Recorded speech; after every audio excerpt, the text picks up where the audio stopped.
meters in a time of 52.92, a new high school national record. Back to back to back to back state champions.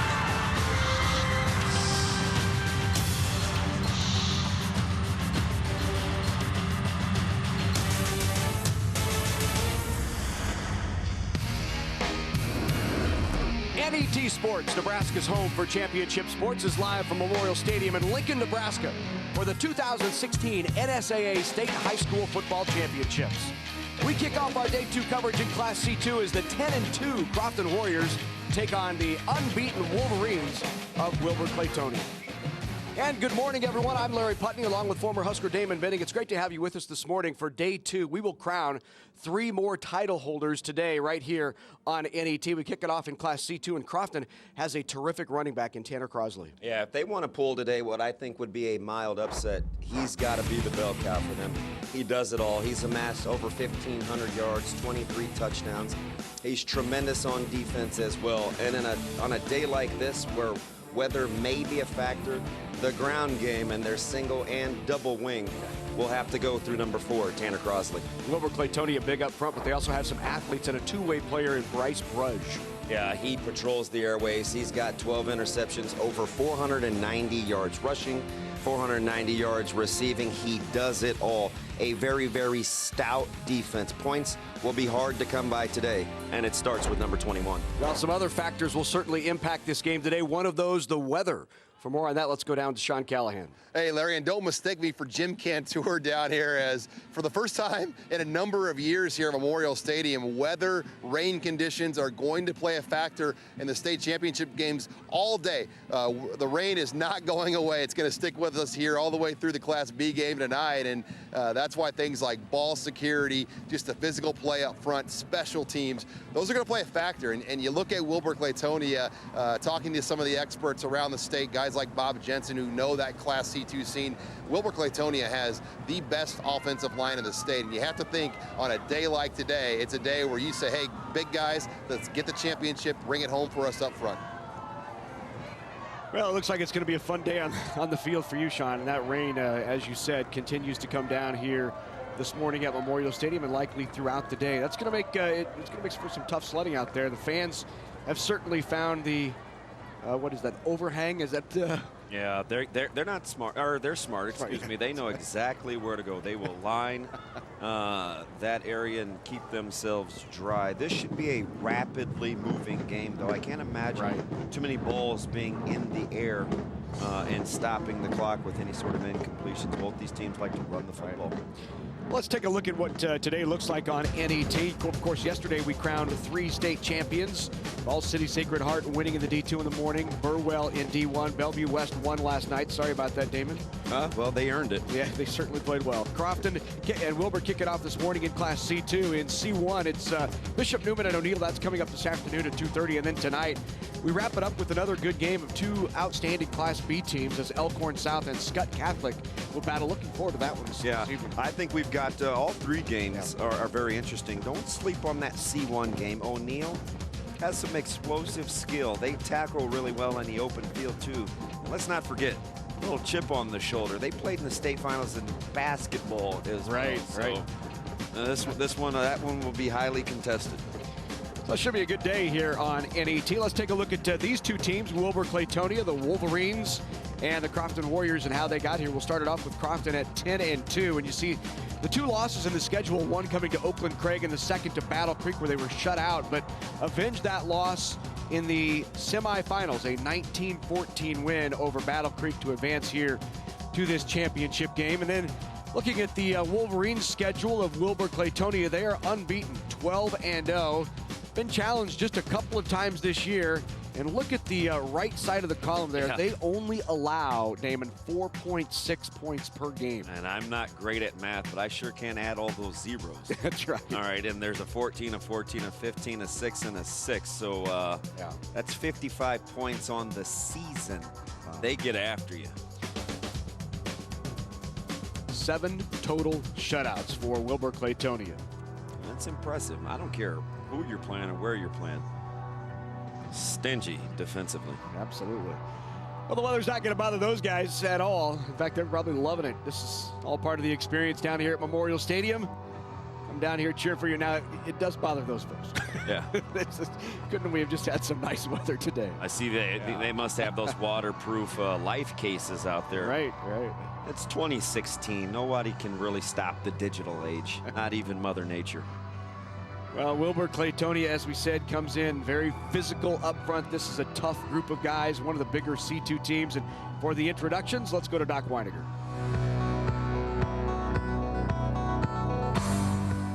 Good morning, ladies and gentlemen. On behalf of the Nebraska School Activities Association, welcome to Memorial Stadium for the 2016 State Football Championship Finals.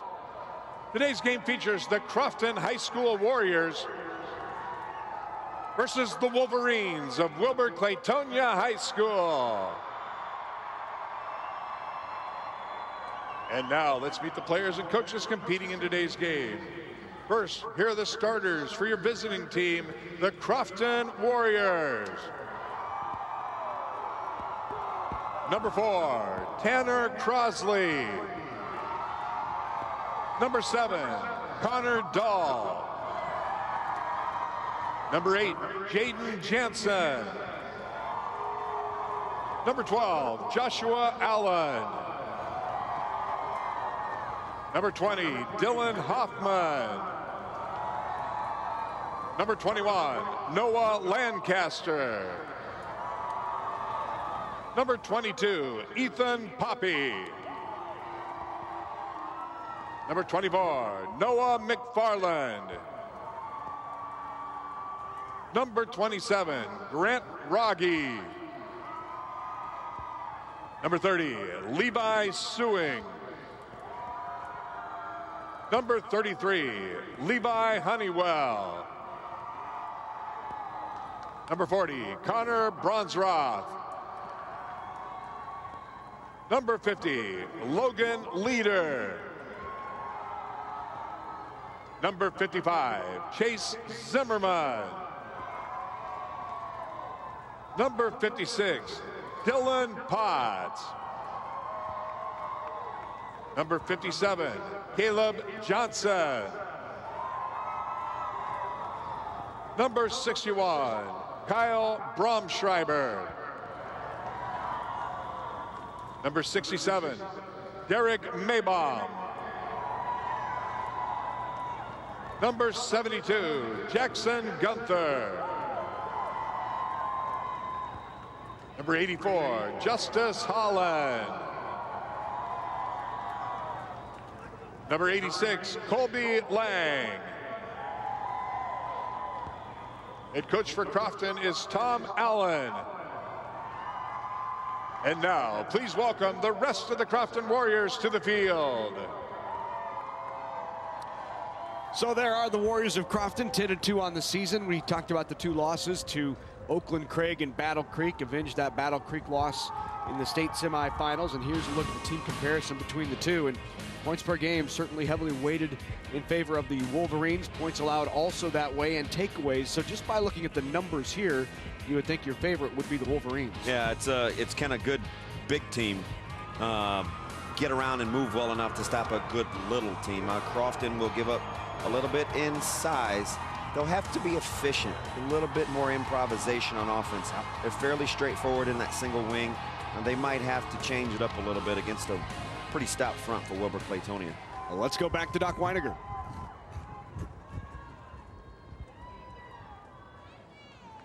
Now here's the starting lineup for the home team, the Wilber-Clatonia Wolverines. Number 2, Tanner Sand. Number 6, Joshua Kalkwarf. Number 11, Colton Rezabek. Number 20, Kyle Wanek.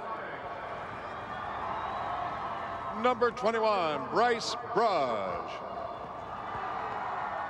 Number 22, Cooper Bates.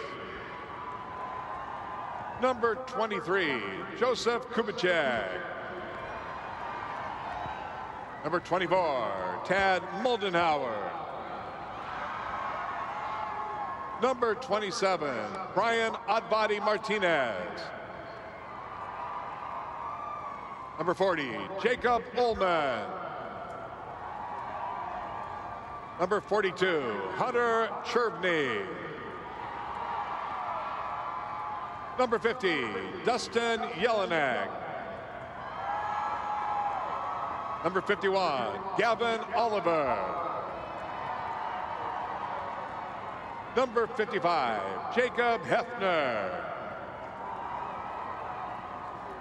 Number 56, Along Savanavong. Number 57, Kyle Williamson. Number 64, Riley Homolka. Number 66, Bradley Pamaisel. Number 76, Nathan Thompson. Number 77, Zach Keller. Number 80, Caden Davis. Number 84, Taylor Schlottig. Head coach for Wilber-Clatonia is Lynn Juergens. And now please welcome the rest of the Wilber-Clatonia Wolverines to the field. Well, we got a rating one here at Memorial Stadium for Wilber-Clatonia and Crofton, the Wolverines and the Warriors, for the Class C2 title this morning here at the Tom Osborne Field at Memorial Stadium. Crofton up in that northeastern part of the state, right along the South Dakota border. Up in Siouxland, Wilber-Clatonia not far from Beatrice, just south of Lincoln. Nice easy trip up here to Memorial Stadium this afternoon. How do these two teams get here? Well, let's take a look at the brackets. Wilber-Clatonia with the win over Hartington Cedar Catholic 27-0. That's a decent Cedar Catholic team they beat, and then knocked off UTAN 19-6 in the semis. Crofton with a win over Valentine 27-20, a game that they trailed late in that contest, came back to win it 27-20, and then knocked off Battle Creek 19-14 to make it here. Let's go back to Doc Weiniger.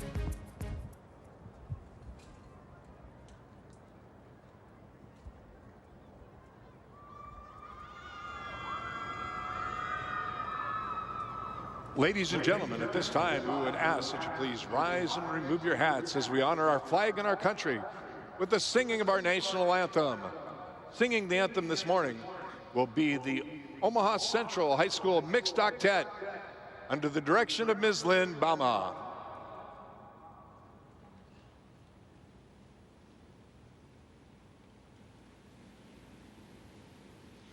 Oh, say, can you see by the dawn's early light what so proudly we held at the twilight's last gleaming, whose broad stripes and bright stars through the perilous fight o'er the ramparts we watched were so gallantly streaming, and the rocket's red glare, the bombs bursting in air, gave proof through the night that our flag was still there.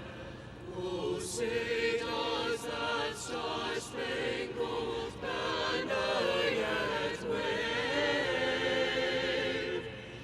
o'er the land of the free and the home of the brave? The Omaha Central. Minutes away from the kick here in Class C2. Class C2 title on the line. Warriors and Wolverines will battle when we come back on NET.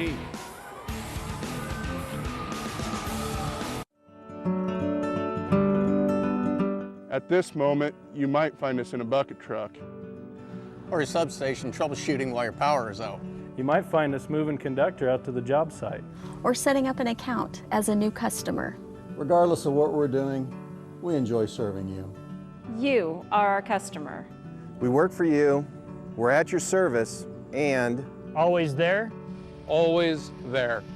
Always there when you need us.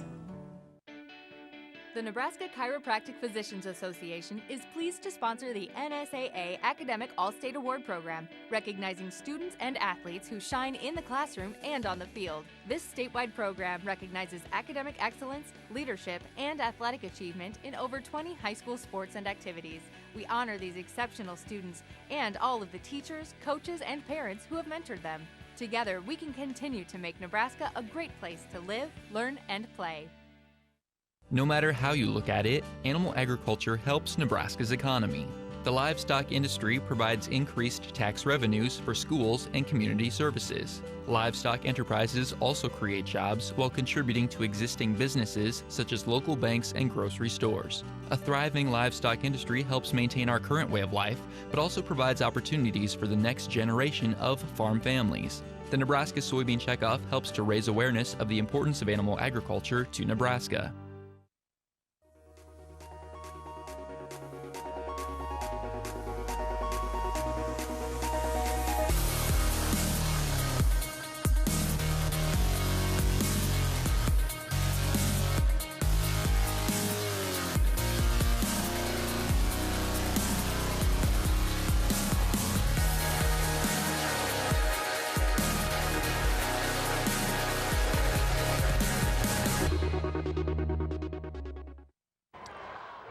Well, rain kind of rolled in here this morning, and we have 45 degrees, but as you can see, the rain started about an hour ago, and it is raining right now and should be throughout the day. Feels like 40, but it's going to be a sloppy one down there in the field, and I think this will be a weather meant for these two teams because they'll put it on the ground and keep it there. Here's a look at the officials. Darren Esch is your head referee, and the rest of his crew today calling this Class C2 state championship game. Ready to go here.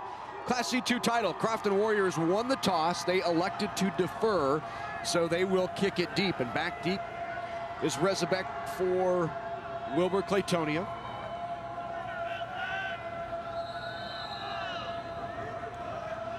Kick it away is Noah McFarland. McFarland will handle all of the kicking duties for the Crofton Warriors. He is the field goal kicker, kickoff, and punt guy for Crofton. Class C2 title game underway. It'll be taken at the 5-yard line. Out past the 20 to about the 23, and that's where Wilber-Clatonia will take over. A nice hit there by the kicker. Hustling down there, Noah McFarland with the tackle. Yeah, pretty good tempo covering that kick, too, for Crofton. They're battle-tested. No pun intended, seeing Battle Creek twice the last time in the semifinals. It's a tough football team, but they'll get all they can handle up front with Wilber-Clatonia's size.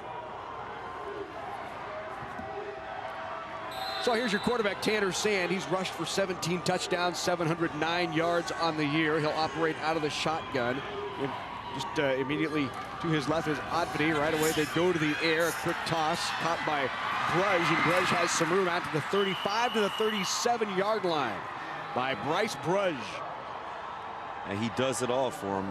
Almost 500 yards both receiving and rushing the football. They want to get him out in space. And if you're Crofton, you better find number 21 because he's the guy that you have to at least commit a couple of pairs of eyes to. There are your impact players, Sand and Rezabek, as well as McFarland for Crofton.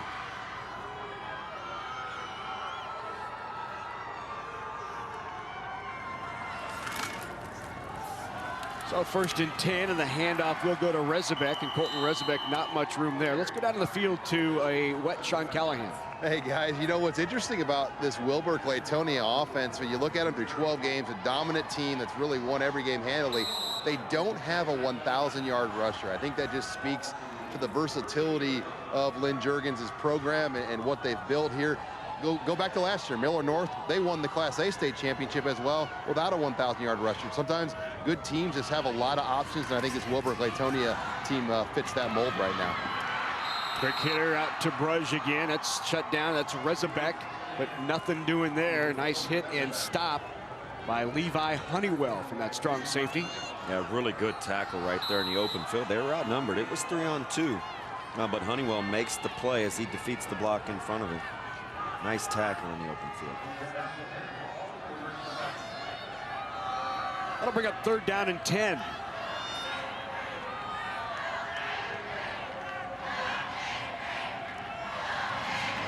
Rolling to his right, looking downfield, a little pump fake by Sand. Got a man, overthrows it, and intercepted.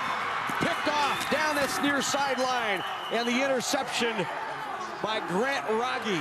And Rogge with the first turnover of the game for Crofton. Yeah, really nice adjustment to trips. The ball sailed a little bit on Sands, and Rogge made him pay. A little flood action here, the sprint out. Tries a little pump and go. Overshoots the intended receiver, who was Brush. And there goes Rogge. Anytime it's 3rd and chunk plays, look for number 21 to be the target. Crofton knows that as well. So the interception gives the Warriors terrific field position. They'll take over at the 27-yard line, 1st down and 10. Hand off to the fullback, not much there. It's going to be tough running if against that interior line of Wilber-Clatonia. Tackle made there by Gavin Oliver, the 6'1", 285-pound nose tackle for the Wolverines. Yeah, he's going to be hard to move, but Crofton knows they've got to soften up the belly if they want to be able to, you know, deliver some knockout shots later on. You've got to keep them honest with a little bit of inside run game. You like this size inside, 240, 285, 260, those 2 D tackles and nose tackle for this Wolverine squad.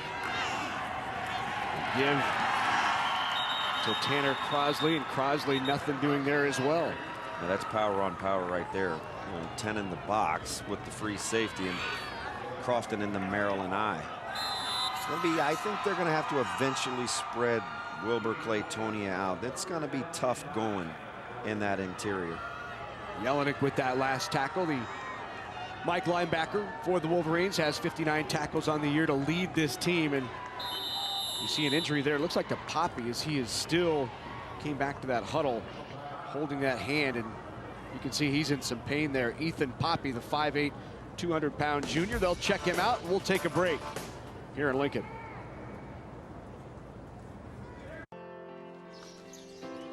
Not just on the good days. Not just on the challenging ones. Not just during business hours or when relaxing, but always. For the past 125 years, Farmers Mutual of Nebraska, always alongside you. The Aurora Cooperative is reshaping the agricultural landscape through world-class agronomy, innovative grain marketing, energy, and animal nutrition, with the vision and financial strength to not just anticipate change, but create it, driven by an unwavering commitment to the farmers and ranchers we serve, to their communities, and to the next generation of agricultural leaders. The Aurora Cooperative, growing opportunities. The weather. As far as I'm concerned, it's sunny and hot out. Who cares, right? It goes for both of us. We talked a little bit about them taking care of the ball, watching team, some turnovers and stuff. We need to be that team that takes care of the football. 5 points of contact. No excuse. Derek, make sure you have a towel. All right? Jimmy's out there. He will take care of the footballs as much as he possibly can, guys. It's supposed to quit by halftime. The powers that be said. Okay? All right. A lot of pride in this group. Okay? I could not be prouder of a team of individuals in this group. Go out and represent. Get after it. Play warrior football, fellas. From the heart, guys. From the heart, everybody, right on 3, on 3. 1, 2, 3. So that is the Crofton Warriors pregame locker room, and the chat from Tom Allen, the head coach, and you heard him take care of the football, be that team that gets the turnovers, and already a turnover here early on for the Warriors. That'll bring up 3rd down and 8, though.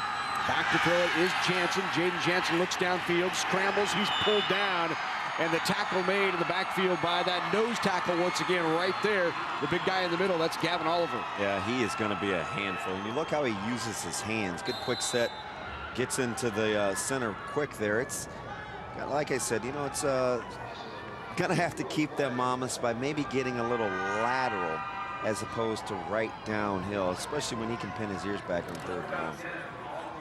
Ethan Poppy, who left with the injury, now back into the game here on 4th down. There's a look at Poppy. We're checking out that hand on the sideline, and he's back now. So 4th down and 10, they'll go from their own 28. Dropping back is Jansen. Skips one in there, incomplete, and the turnover does not hurt the Wolverines as they get out of the jam.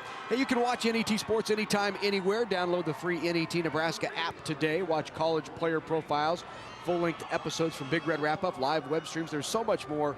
You search for NET Nebraska in the App Store or download it free at netnebraska.org/apps. That turnover doesn't hurt Wilber-Clatonia as the sudden change defense does their part, gets the ball back for the offense.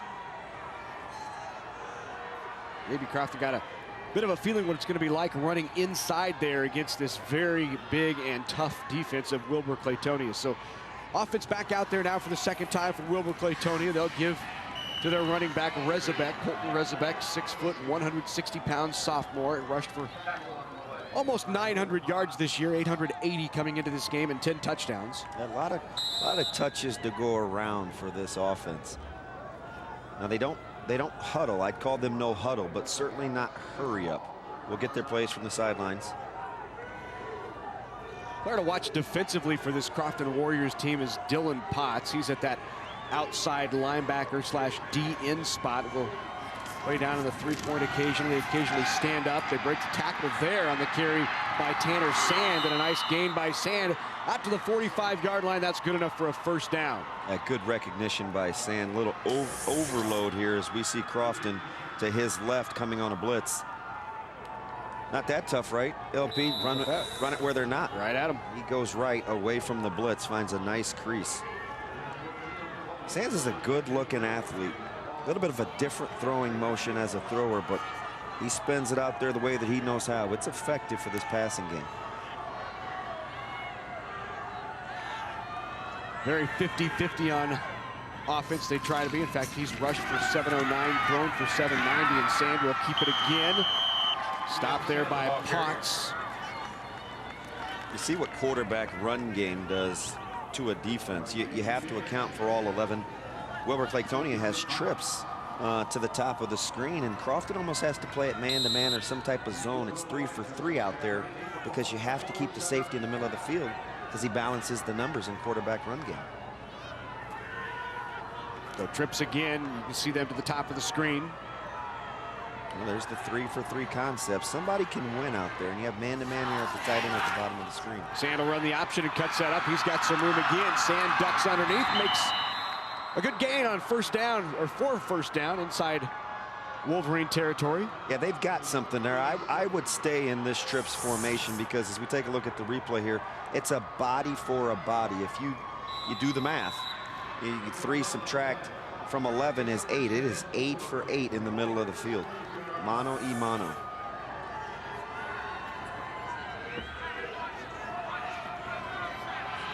Guys up front for the Wolverines. 1st down and 10 here. Sand moves in the backfield. Brush spins out of 1 tackle, still on his feet. Brush makes a positive gain out of almost nothing, a gain of 4 when he was hit immediately in the backfield. Yeah, Brush doing his best music impersonation. Slippery when wet. You see the spin move, another spin move, the stiff arm, constantly falling forward. In the 3rd quarter, that'll be a big deal as the game starts to wear on. We talked about Brush off the top, great 2-way player. 492 rushing yards, 11 touchdowns, also 488 receiving, so he's very balanced as well. Now give to Brush again. He fumbles, bobbles, falls on it, and keeps it.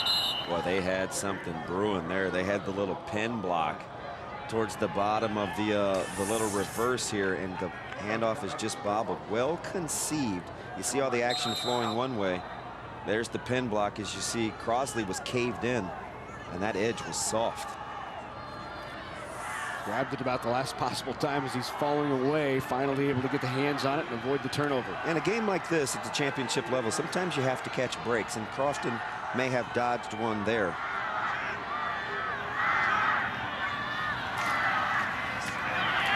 Keep by Sand, nothing there. Shut down in the middle again. Maybaum is there along with Poppy. Yeah, slick ball, bobbled the snap a little bit, a little disjointed. Really good defensive line play in the interior. You know, led by Maybaum. He's a presence in there. Got the shirt untucked. He looks like a football player out there. So 4th down and 9, and they're going to punt it away and try to play the field position game. Not a bad move here. Typically, you might see them going for it, but in conditions like this, you like playing the field position game here early. There's a bobbled snap. Away by Rezabek. Tries to angle it to the corner, goes out of bounds. See where they spot it. About the 16-yard line, so that's where Crofton will take over. A good hold by Crofton right there. I really liked how Maybaum played that cut block. Do you see how he used his hands? Kept the offensive line away from his legs. Good player. Impact players for both of these teams. Offensively for Crofton, Jaden Jansen, 841 through the air. Grant Rogge, 504 receiving. And Riley Homolka, very active, 8.5 sacks from that defensive secondary.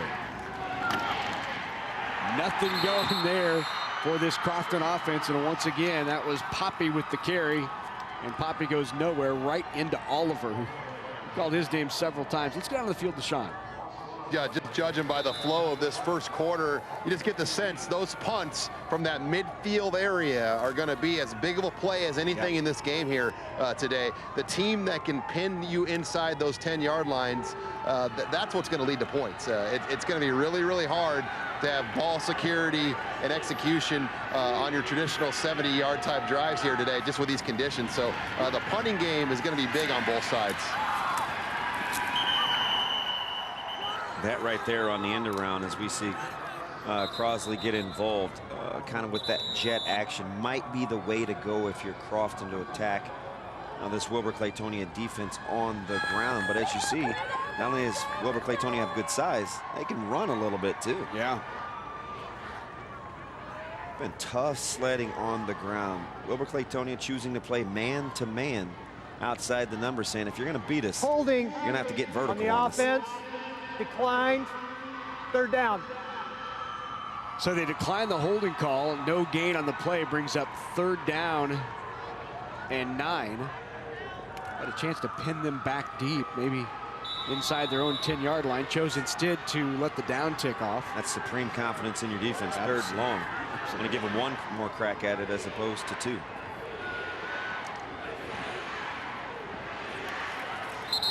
Back to pass. Nope. Flag on the play.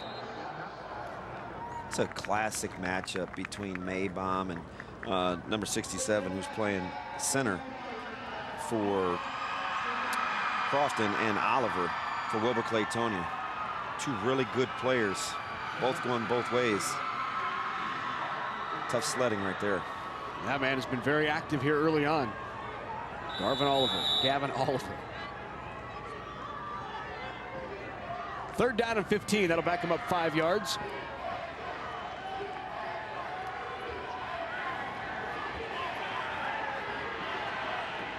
Out of that double wing again. Rolling to his right is Jansen, looking down the field, has a man caught and stripped from the ball on a big hit by Bruges. Yeah, Bruges, we've called his name a few times already, and we said he'd be everywhere, and he is. A little late on the delivery was Jansen. He had him open on the corner route.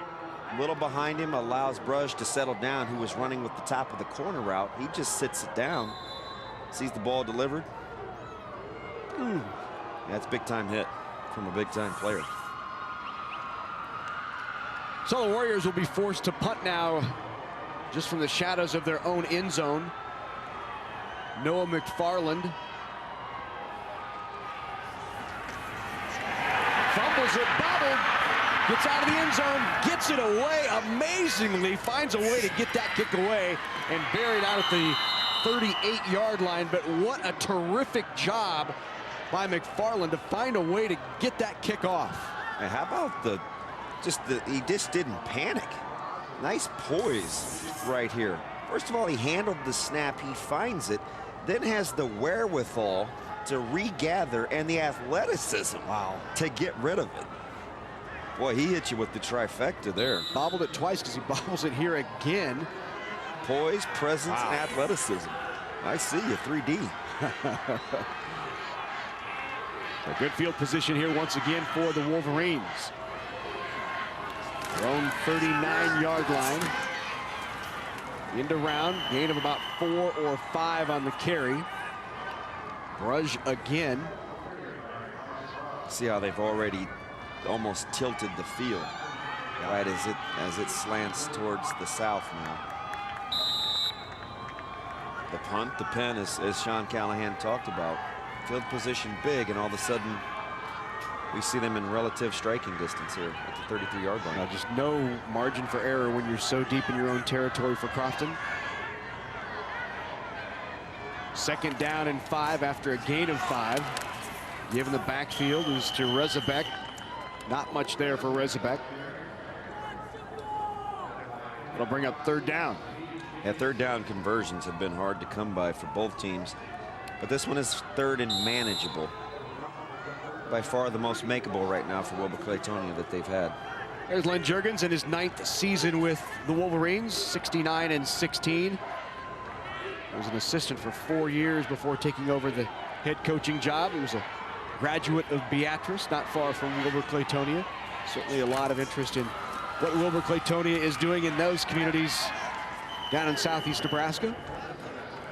Rezabek spins out of 1 tackle, but Maybaum will bring him to the ground, and that brings up a 4th down and about 1, maybe less than 1. The line to gain is the 29, and they have the ball inside the 30. So 4th down and less than a yard for the Wolverines. Big on big right here. Tanner Sand under center. He'll sneak it, leans forward, and has the 1st down. So Tanner Sand snuck in behind Homolka, his center, his 260-pound center, one of the best players in Class C2. Hey, take a look at the replay. Look at the surge here. That's called changing the line of scrimmage. That wave of green, otherwise known as the Wilber-Clatonia offensive line. Some big, big bodies. Look at those guys across the front. Guy right there in the middle, Homolka, number 64, one of the top players in Class C2. He gets leverage and will drive, and look at him just pound his way off that line, just blowing holes open. Nice gain on 1st down, about 4 or 5. That is now the 12th consecutive rush for Wilber-Clatonia since the interception. When you get that double team, you've got to sit. As you know, Ethan Pope's got to sit that down and make sure that he doesn't get removed, because you get in the lap of your linebackers. Well, a couple of teams that love to do ground and pound. It's moving quickly here. 1st quarter in the books, no score in Lincoln. Everyone's walking a path, and most paths are best walked together.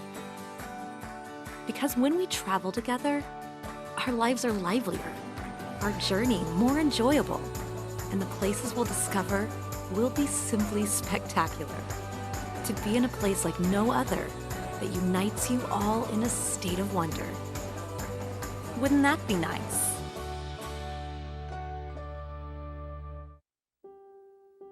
Head trauma and concussion risk minimization is a priority of the NSAA. When in doubt, sit them out. Some common symptoms of concussions are dizziness, confusion, and nausea.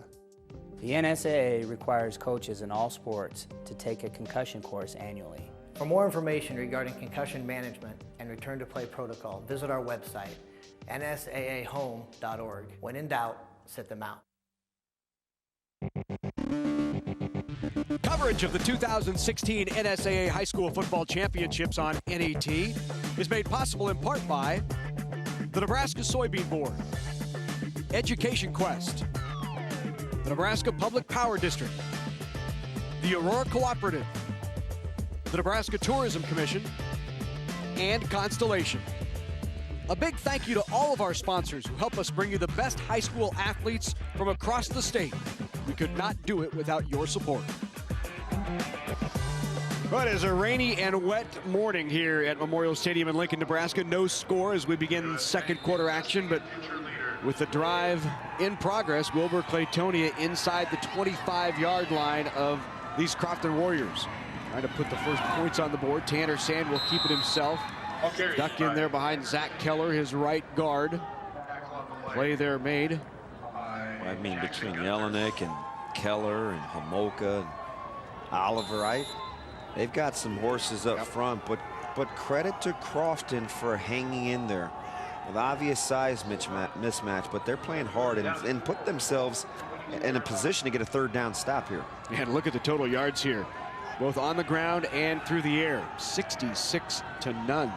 Wilber-Clatonia right now dominating that line of scrimmage. Brudge gets the carry. Brudge leans forward, gets a first down. And the big bodies behind him shove him down inside the 15-yard line. Yeah. And that's what you're starting to see after, the first quarter of play. The surge and the size is now starting to take over, at least momentarily, for Wilber-Clatonia. Appear to be playing downhill. Let's look at the right side there. We call that Bob. That's just a big on a big. And it's such a grind emotionally on a day like this. With each of those carries, the temp drops by about a ½ degree. Depends on which side of the football you're on, obviously. Brudge here again on the outside. Brudge gaining about 3. He's getting a lot of work here. 5 carries already for Brudge. Yeah, appears to be in phenomenal shape, too. Doesn't take very many plays off, if any. And they get it to him a multitude of plays. We've seen him in trips. We've seen him in the eye. We've seen him on the wing. 2nd down and 7 for Lynn Juergens' squad. Looks so unassuming for a team that plays with such toughness. It's a bit of a throwback formation here. Brudge again leans forward inside the 10, down to the 7. A wishbone there, huh? It is. This is kind of a soul killer here. If you're Crofton, you just have to weather the storm outside of the weather, because what happens here is it can play psychological games with you if you let it, when it's just 4 yards here and 3 yards there and 4 yards here. Well, they would like 2 yards here on 3rd down and 2 from the 7. 5-yard line is the line to gain. Sand ducks in behind that right side. Nothing there. Big play by the Warriors. Yeah, not sure why they would get back in the gun there in 3rd and short. Again, confidence knowing that it's 2 downs. But in the gun here, flanked by running backs. Ooh, lucky to get his leg out of there in Sands. Jaden Jansen really crashes hard, makes the play, gets inside the block of Odfady. After Crofton, you got a chance here. 4th and 2. You're going to get some sort of power game. Actually, they get it. What do I know? They get in gun doubles here. Spread them out. Look for inside zone, a quarterback keep here. And a timeout. Nope. Is it a penalty or we have a timeout? Officials will talk it over. Yep, it is a penalty. Oh, that's a costly one. 4th down. Now you're thinking bubble or screen game here if you're Crofton, especially if they're in that 2-by-2 set. But we see a change in personnel, which probably changes the play call. Sands comes off the field, and now you're thinking field goal, perhaps. Yep. Certainly what it looks like. Let's go down to the field to Sean.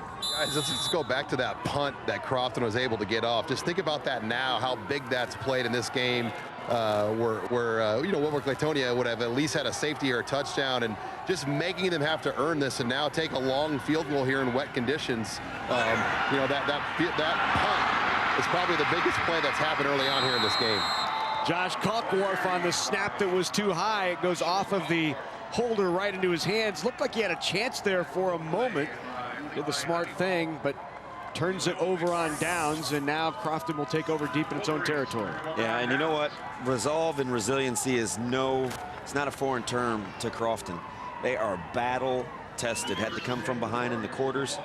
Had a tough one in the semis with Battle Creek. They don't care much about style points. They just find a way to get it done. Sean alluded to, they're getting that punt off was huge.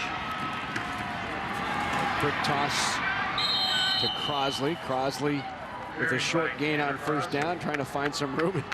Crosley saying, yep, let's keep doing that. He wants to eat. He hadn't had a lot of opportunities, just his 3rd touch. Crosley, the 1,500-yard back for the Warriors. 8 receptions, 122 yards on the season. 4 yards on first down is a win. Second and manageable.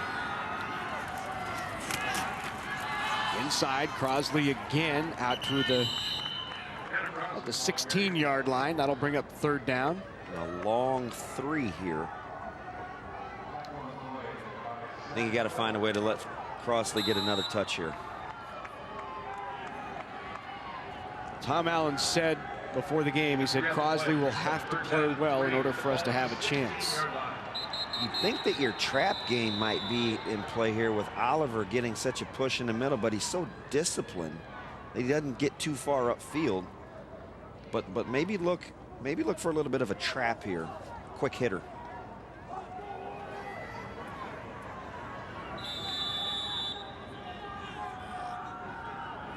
He is intense. McFarland coming in with the play on third down. 3rd and 3.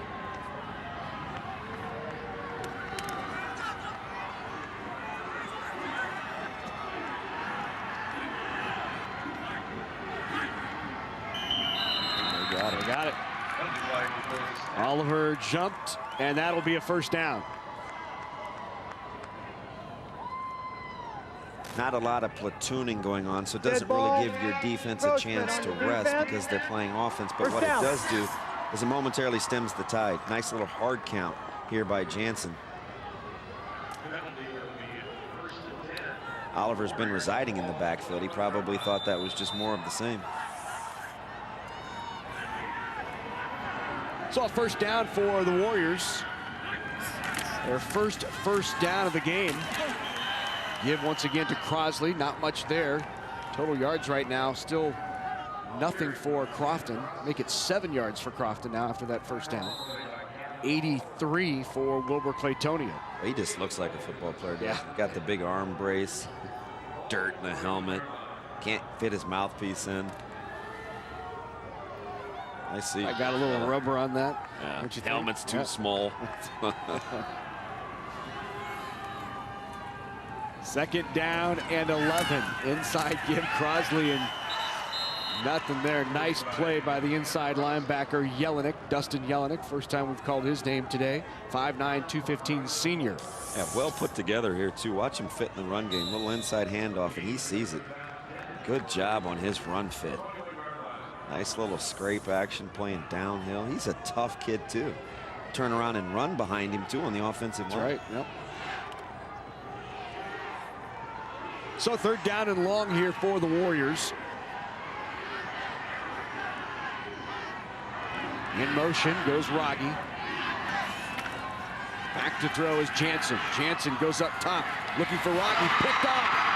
Intercepted. Pulled in by Rezabek. Yeah, tried to force that one into double coverage. He had the post coming open. He had to hold it about another count longer. He had the wheel, then the little stop route. Wasn't particularly rushed. You see the wheel behind it. The skinny post was coming open.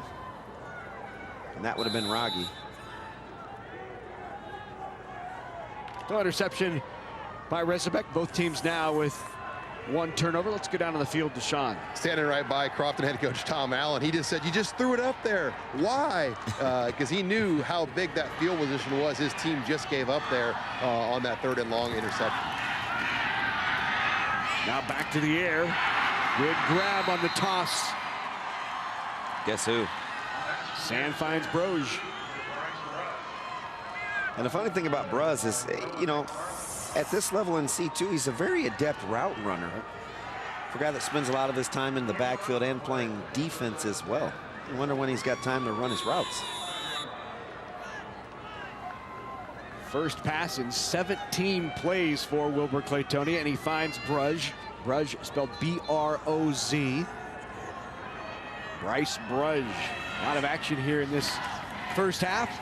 They'll give this time to Rezabek, and Rezabek with a nice gain on first down. Give you one guess to see who that offensive lineman is pushing the pile. Right out in front of him. And that's Gavin Oliver. Pretty sure his fitness is top shelf too. Don't let the good looks fool you. Stamina. right side behind Homolka, Keller, Oliver. That's where they'll make their money today. 260, 240, 285 behind Oliver. Second down and 3. Here's Sand on the keeper. Sand's got a first down. Down to about the 10-yard line. He's a really good athlete. Watched him warm up in the pregame. Got a little bit different stride. Got a nice gait. Short corner over there, too, in the shotgun with 2 wide receivers out there. Not far to go for Sands to get the corner. Look at this. Gets the nice little seal block and kick out. And he can just find Green. Well designed right there. So ball will be spotted at the 11-yard line. 5:20 to go here before halftime.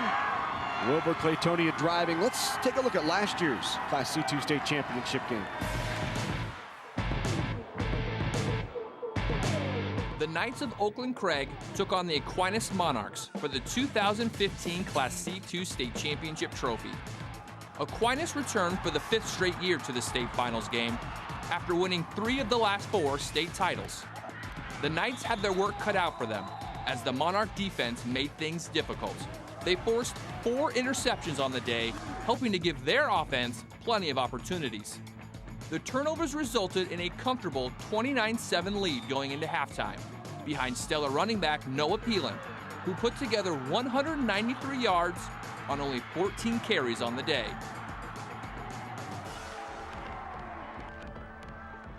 Oakland Craig would put together 1 scoring drive, but it was no match for Aquinas, who won their 2nd straight Class C2 state football title.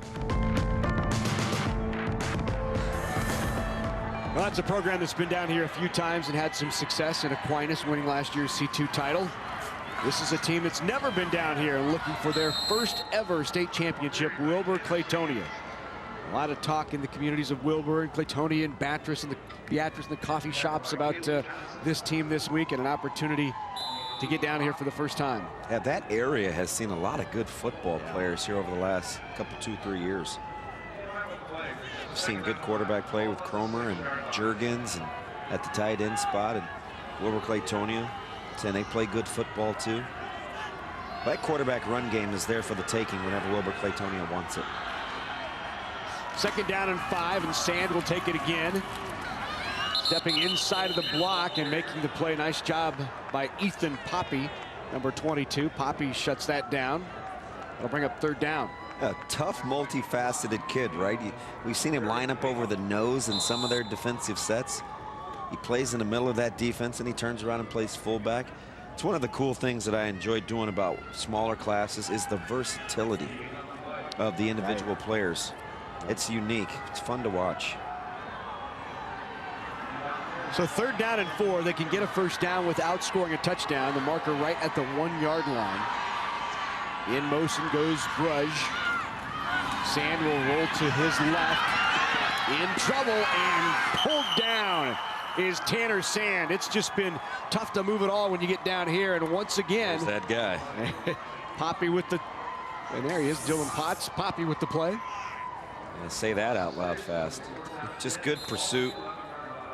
Finding a way to get him to the ground. Late on the delivery. See that corner route by Brush was open. Just didn't have his shoulders squared and ready to deliver. Another field goal attempt. See, these are emotional victories. When you're going into the half, you can build on these positives knowing that the numbers really aren't in your favor. Josh Kalkwarf in to try the 28-yard field goal. It's up, and it is just wide right. Pushed it. Boy, those opportunities are going to be big today. Well, I tell you, it's like, you know, it's almost like a boxing match where you feel yourself kind of staggering, and Crofton continues to get their legs underneath them and find their way to get to the next round. Tremendous effort from Crofton. Just a little right by Kalkwarf, and that's where Crofton will take over. From the 20-yard line. It's a mentally tough football team, right? Because, you know, style-wise and aesthetically, it's not pretty. Right.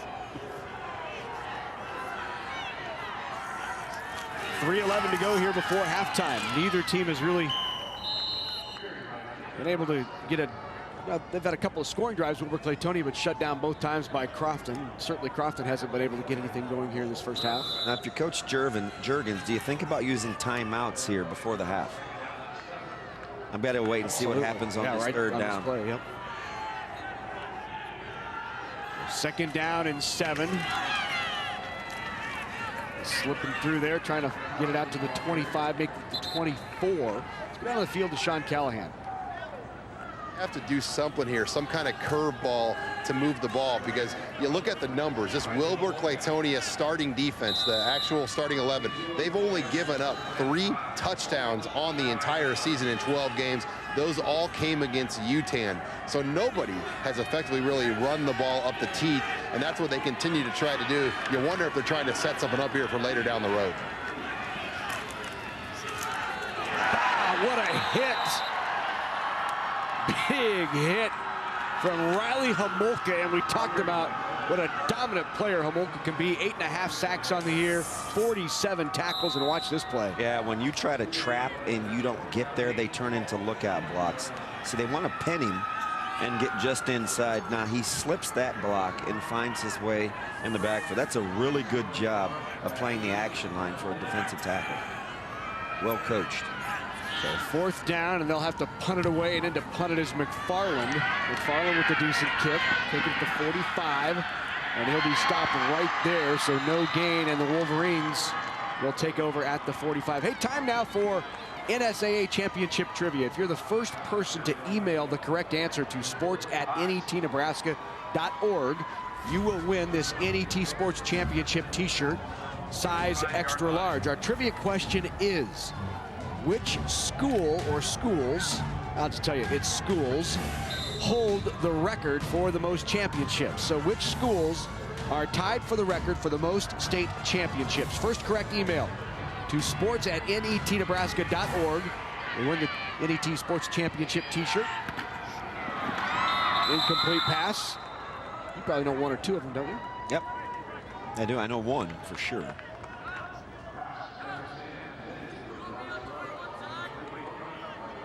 That little sidearm motion is really adept in getting the ball out quickly for Sands. Doesn't quite get it up over the shoulder. It's out and in a hurry. Now they've got timeouts to work with. You need some positive yards here. You need at least 7 or 8 to think about changing tempo here if you're on offense. Spread it out a bit here for Sands. Under pressure, he throws. Got a man out there. Just did not see the throw. So maybe some miscommunication, but he had an open receiver in Jake Ullman. Yeah, I like the design. Went with 4 verticals here. And he's there in between the safety and over the linebacker's head. Stressing that 3D look from Crofton. As they get back into too high. Well, they left one on the table there if you're Wilber-Clatonia. 3rd down and 10. Which outside, Brudge with a 1st down for the Wolverines. Good carry by Bryce Brudge. Playing the numbers game. You're in a 2-by-2 set. They're in too high. There's 7 in the box. Who's the free guy? It's 21. And that's Brudge. You can't leave him unaccounted for. But again, it's math. It's 7 on 7 when you have quarterback run game. Nice block there by Oddvity as well. Hey, want to remind you, coming up at half, we're going to chat NSAA girls golf with John Dolliver, one of the NSAA directors. Nice pass over the middle. Good completion to Caden Davis. Davis, the 5'4", 140 senior. Not sure that was a legal formation. Little miscommunication on the backside. There's a flag on the field. Yep, and you saw him say it, 44 in the backfield. Yeah. Boy, as a coach, boy, that'll drive you crazy. Yep, and there you see the look. It's a head scratcher. He's probably saying we've been in that formation, but look at Coach Juergens. He just smooth as Malanta. Just no easy going. Illegal formation on the offense. 1st down. That is some delivery. Right? Yep. Very composed. Peace of mind. Yep. Nice composure. Absolutely. So that'll back them up, make it first down and 15 from midfield. If you don't partake in Malanta, you would have no idea. Yeah, really, I'm not sure what you're talking about. Easy on the tummy. Right, got it. Too wide to the top, they'll toss it up there. Brudge pulls it in, slips 2 tackles, still on his feet, a gain of 8 yards. And a nice carry by Brudge. He shows a little tenacity there when he carries the ball. Yeah, and he's got that combination, right? Because he's gifted in the open field, but he runs with good toughness too. He's got his eyes up, so he bobbles it. But watch him get vertical. Constantly falling forward. That wears on you too as a defense. It's a good lean right there. 36 seconds to go here in this first half of play. So the timeout is taken by Lynn Juergens. Getting our first peek of sunshine here today as well. Hey, you can connect with us on Facebook and Twitter. Use the hashtag NET Sports during the NSAA High School Football Championships. And let us know how we're doing. We'd love to hear from you by emailing us at sports@netnebraska.org. Little break in the overcast and cloudy skies here at Memorial Stadium. An interesting run distribution here too, right? Tanner Sand 11 for 41, just 3.7 a carry. Yeah. And Brudge was 7 for 32 at 4.6. So you got 18 for 73 between the two, yet you don't have any points on the board. That's unfamiliar territory probably for Wilber-Clatonia. Anytime those two have 18 touches, you probably have points on the board. 3 to the top of the screen.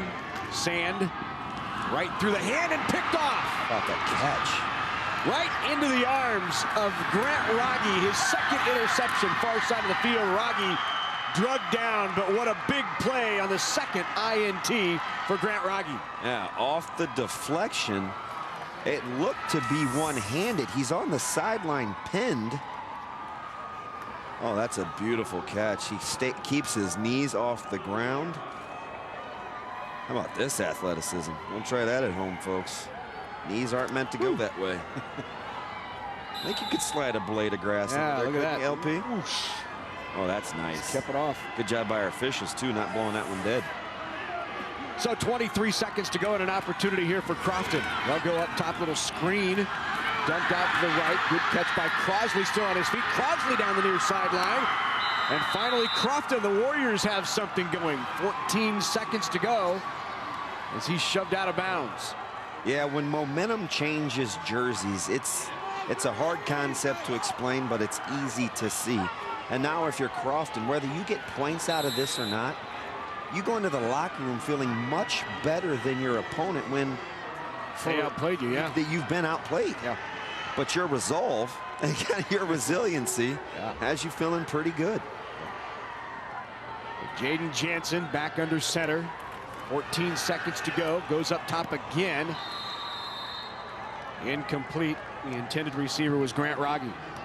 Yeah, Rogge can win out there one-on-one. I have a feeling before the morning is over, when they need to make a play via the air, it's going to be Rogge down the field.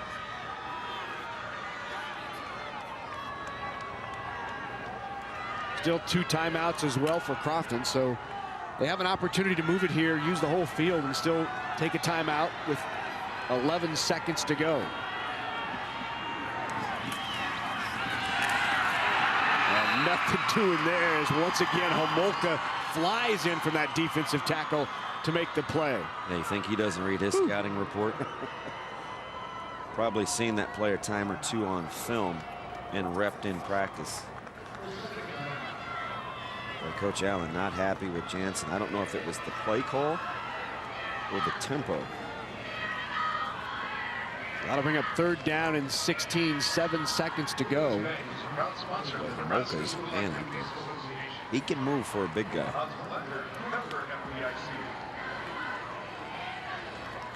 I think at this time you're probably looking at just maybe a shot in the end zone, right? Yeah, you know, and if you're Coach Juergens, you're not dissatisfied, but you've got some things that you can build on at the half because you've moved the football. You just haven't found a way to finish. So probably right now you're saying stay the course. Don't give up any points here. Nothing cheap. Look for throwbacks, screens, some sort of trickeration. And if you're Crofton, you just can't turn it over here and do something that would yield points. So 3rd down and 16, 7 seconds to go before half. Jansen drops back, has it batted down and incomplete. 2 seconds to go, one final play. How far can you throw it here, big fella? Body's all around his feet, dirty pocket. Boy, really, really good athleticism right there from Keller.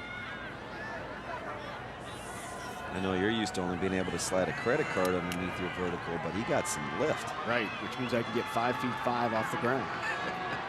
Not your height, your vertical. Oh, well, yeah, I was adding an inch to account for the vertical. Final play of the half. Jansen under pressure, and he'll be dropped in the backfield. Just not much time to throw when you've got those kind of defensive linemen putting pressure up front, and that will do it. We have 24 minutes in the books, and we have no score here in the Class C2 title game between Crofton and Wilber-Clatonia. Part of that, the weather, certainly gets you out of schedule a little bit, but field position played a part of it. Both of these teams with terrific defenses. Total yardage 127 for Crofton, for Wilber-Clatonia, and just 6 total yards for Crofton. Sean Callahan is with the coach. Let's go down to Sean. Guys, I'm with Wilber-Clatonia head coach Lynn Juergens. Coach, you had to know it was going to kind of be just one of these ugly, who won first pass. What were your thoughts as how your guys came out? You know, our defense was playing well, but we got to punch them. We got to make some points. We got to punch them in. We're down there twice, and we didn't get nothing out of that. We just got to finish drives. We're moving the ball, but we're not finishing drives right now. Yeah, field position, special teams, how big are they going to be here in the second half? Well, if both teams keep playing defense like this, it's going to be huge. You know, it depends if the rain holds off, and teams will be able to throw it a little bit more, and that'll help too. But, you know, like I said, field position is going to be huge in this low-scoring game like this. Well, Coach, best of luck here in the second half. Thank you very much. All right, guys, back to you. All right, thanks, Sean, and we are at halftime. No score in the Class C2 title game, Wilber-Clatonia and Crofton.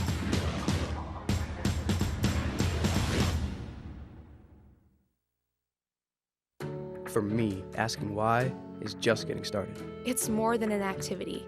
It's me doing what I love. I'm not a stereotype. When I rewrite the rules, things get better. I know that all these experiences matter. These moments will help me become something more. Little things always lead to something bigger. Do it. Track it. Earn it. What you're doing now will help you get scholarships later. Find resources from Education Quest at trackyoursuccess.org. When you're looking for Nebraska's stars of tomorrow, start with the young Nebraskans in 4-H and FFA. Over the past 4 years, Constellation has given more than $120,000 to 4-H and FFA in the 60 Nebraska counties we serve.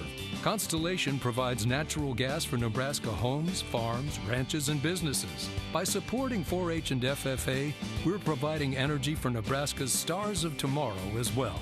Natural gas from Constellation. Not just on the good days.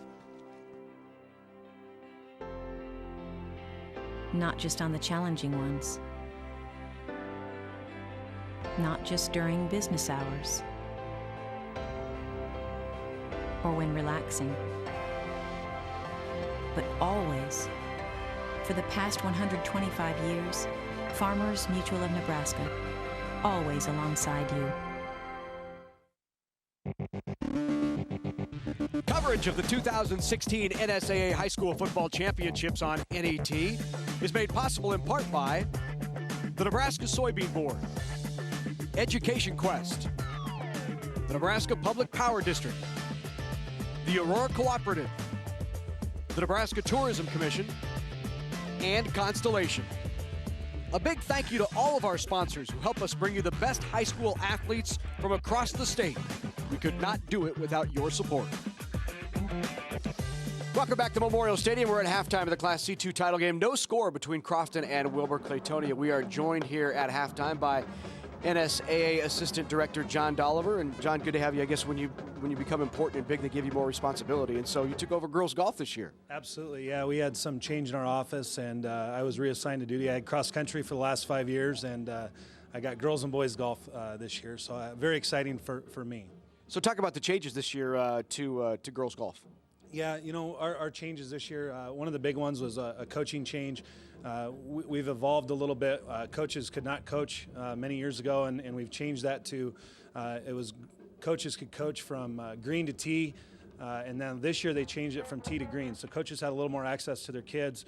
It played out pretty well this fall for the girls, and looking forward to that as well for the boys championship. So coaches are able to help on what, club selection and distance and things like that? Yes, all of that stuff. Yep. So it was a benefit that we felt. Our member schools actually passed this. It was a legislative proposal that went through the membership, and they passed it. It took them a couple tries, but they finally got it. Yeah. So talk about what it takes to run a successful girls golf championship. You know, it takes a lot of people. We have a great partnership with the Nebraska Golf Association. Craig Ames, Justin Aarons, and that crew, they're instrumental in what we do. They provide real-time scoring for us at our championship event. We also have golf courses that we work hand-in-hand with, and the local professional, the CVBs in those communities help us with volunteers for scoring monitors. It's a small army that helps us out when we do that, and we're in 3 really good communities in the fall for girls, and it just makes things go really smooth on our end. Yeah, talk about those communities. Where do you hold your championships? What courses and communities are involved in that? Yeah, our Class A championship for the last 9 years has been held in Norfolk at the Norfolk Country Club, and again it will be there. They were just awarded a bid for the Class A. Class B is in Columbus at Quail Run, and Class C is in North Platte at Lake Maloney. So we have 3 really good communities. Golf is a little unique that we are able to spread it around across our great state, and we're able to do that. You crowned 3 more champs. Let's take a look at your champions from this year. Yeah, Papillion La Vista, Omaha Duchesne Academy, and then Ogallala, all 3 champions. They had a great 2 days of golf at their respective courses. John, thanks for joining us. Thank you. That's John Dolliver, the NSAA Assistant Director and in charge of girls golf. We're at halftime of the Class C2 title game. No score here in Lincoln.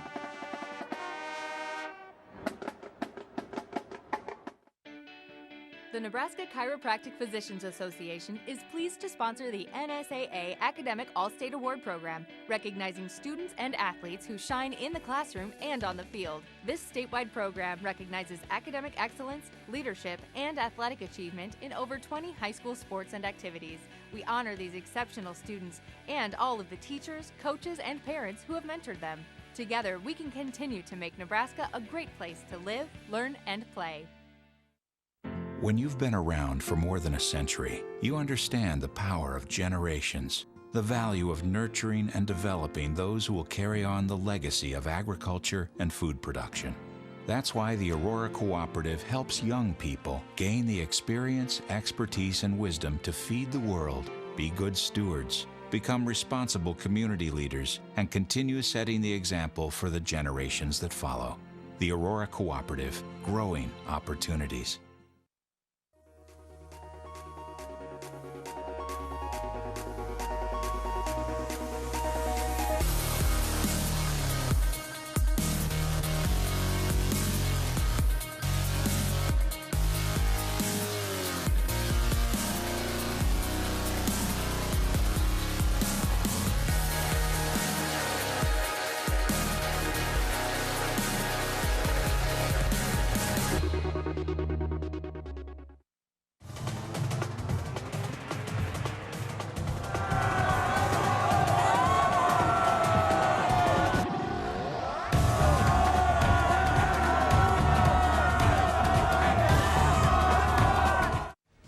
On the next Big Red Wrap-Up, we'll recap the Maryland game. Big Red Wrap-Up, Wednesday at 7 Central on NET World and Thursday at 7 Central on NET. And welcome back to Memorial Stadium. Still at halftime here of this Class C2 championship game. No score between the 7-seed Crofton and 4-seed Wilber-Clatonia. 0-0 in a game that's a bit soggy out there. The rain was coming down for a while. Hopefully that clears up a bit here in the second half. I want to remind you, sports fans, NET is for you. We bring you more Nebraska high school sports than any other Nebraska network. For more information on dates, times, DVD sales, so much more, available webcasts, just visit our website. That address is netnebraska.org/sports. Well, let's take a look at highlights from half number 1, and surprisingly, a large majority of the plays were run in the opponent's side of the field, but we have no score to show for it. Yeah, defense started to bow their neck. This right now is probably player of the game. Right. Yeah. Had the wherewithal to get the ball punted. No points given up. Kept it at zeros when it easily could have been a safety or if not a touchdown.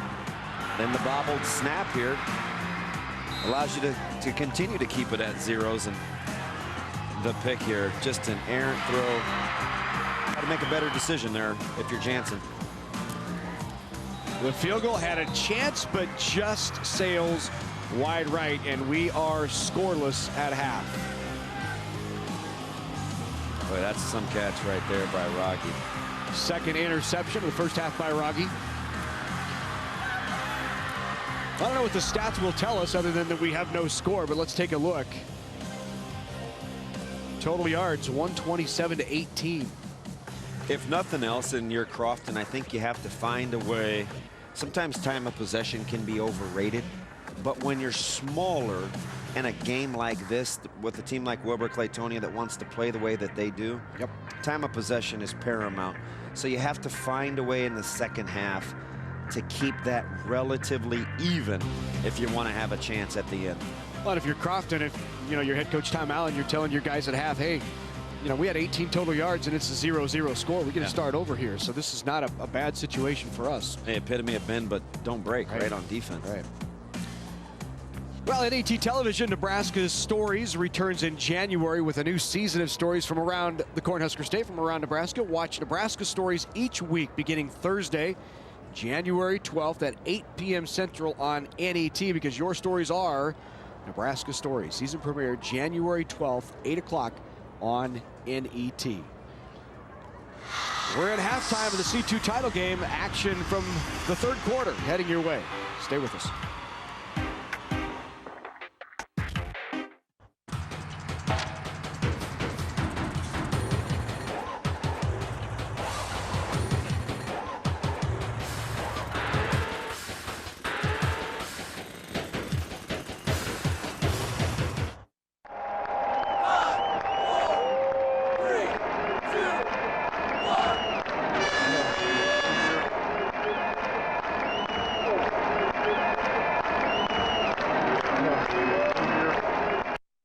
Constellation believes in developing the next generation of Nebraska leaders, and we show that support by contributing to 4-H and FFA in the 60 Nebraska counties we serve, more than $120,000 over the past 4 years. Constellation provides natural gas for Nebraska homes, farms, ranches, and businesses. Through our support for 4-H and FFA, we're providing energy for Nebraska's future as well. Natural gas from Constellation. Hi, I'm John Knapp. NET is Nebraska's home for sports. From Husker volleyball to high school championships, NET captures extraordinary moments and delivers them to you.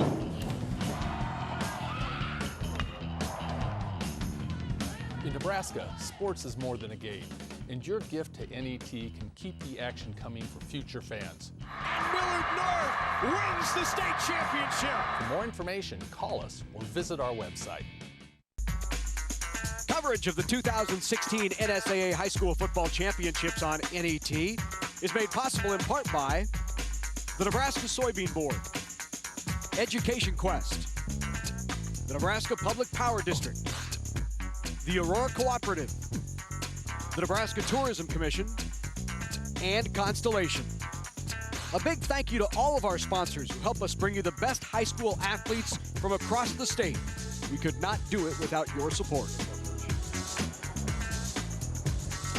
Hey, tomorrow night on NET World, Nebraska's Big Red Wrap-Up moves to a special time due to the high school football championships. Join Andy Kindy, who's in for Kevin Kugler, Blake Lawrence, Sean Callahan, as they'll recap the Maryland game and look ahead to Friday's game against Iowa. You don't want to miss Big Red Wrap-Up live on NET World tomorrow at 7 Central, and Thursday night at 7 on NET. It's Big Red Wrap-Up, and Damon, I know you're part of that crew occasionally on Big Red Wrap-Up. Who's the starting quarterback on Friday? Well, I tell you what, it might be a little bit of both. I think they take Riker Feist's healthy legs and Tommy Armstrong's healthy arms and put a quarterback together. It might look a little awkward, but I think they'll both get their opportunity. I think Feist probably closer to playing than Tommy Armstrong. But I think both quarterbacks have a shot to play. You think Tommy still has? I think he's got a good shot. Really? Yeah. Now, what you can get out of him in the quarterback run game may be minimal, but well, I think he's in a better spot than being a spectator. Those guys ought to get loose. I think they've got a little rub down in there, stayed warm. There's got to be some sore bodies. This is a physical football game. They offer rub downs at halftime of these games. You I'll have to make sure we get down there at half. You might find a friend. Phone a friend. Right. Oh, wait a minute. That's a different show, right? So let's talk about our trivia question. We asked you earlier, which schools hold the record for most state championships? Now get this, Eric Maddie knew it. There are multiple schools. The answer is there are 4. Lincoln Southeast, Howells, Norfolk Catholic, and Creighton Prep all have 9 total championships. So Eric Maddie knew it. And the interesting thing is Eric's in Huntington Beach, California. It's a regular Rolodex. How about that? What's he doing now? I think he's trolling the internet, watching different things on the internet, and trying to answer trivia questions and win prizes. And it worked. That roughly would have been about 8:30 his time. So good on him. He must be an LP fan. I knew Southeastern Prep. Those 2 Class A teams. Yep. Yeah. Well, I figured Howells, having won 6 in a row and a couple later. Let's go down on the field to Sean. Guys, I'm with Crofton head coach Tom Allen. Coach, 0-0. You had to have an idea it was going to be just a fist fight out there. Your guys held up, particularly that punt. I mean, how big of a play when you look back at that punt was it in the first half to kind of get yourself out of that huge hole that you guys dodged? Yeah, at best that was a safety, the way I was looking at it. And then Noah got a kickoff and at least got some yardage back. And then the defense stepped up. They played tremendous offensive. We got to find a way to move the ball, get a first down. Can't say enough about our defense. That's why we're here. But gosh darn, we got to start moving the ball a little bit. Yeah, how do you go about that? Wilber-Clatonia, I think their starting defense has only allowed 3 touchdowns. I mean, what do you do to attack this defense? We have to do what got us here. You know, we got to keep going after them, hopefully get some seams, and that's Crofton football. So we're going to have to be able to run the ball. We can't line up throw the ball all over the place. We don't do that. So I talked to our linemen about stepping up. We got 2 quarters to win a state championship, and it's basically on the front line. If we can't do that, then we're probably not going to win. All right, Coach, we'll get them done here in the second half. Yep, thank you. Guys, back up to you. Dose of reality from Coach Tom Allen to his team at halftime. Hey, if you want to win a state championship, you've got 2 quarters to do it. Go get it done. That's awesome. You take a look at this punt again. You got it. There's the snap, then you got to handle it, then the poise to get the punt off. You know, that's play of the game. That's absolutely. Right now, that is play of the game, and it's like Coach Allen said. That's worst case a safety. Yeah.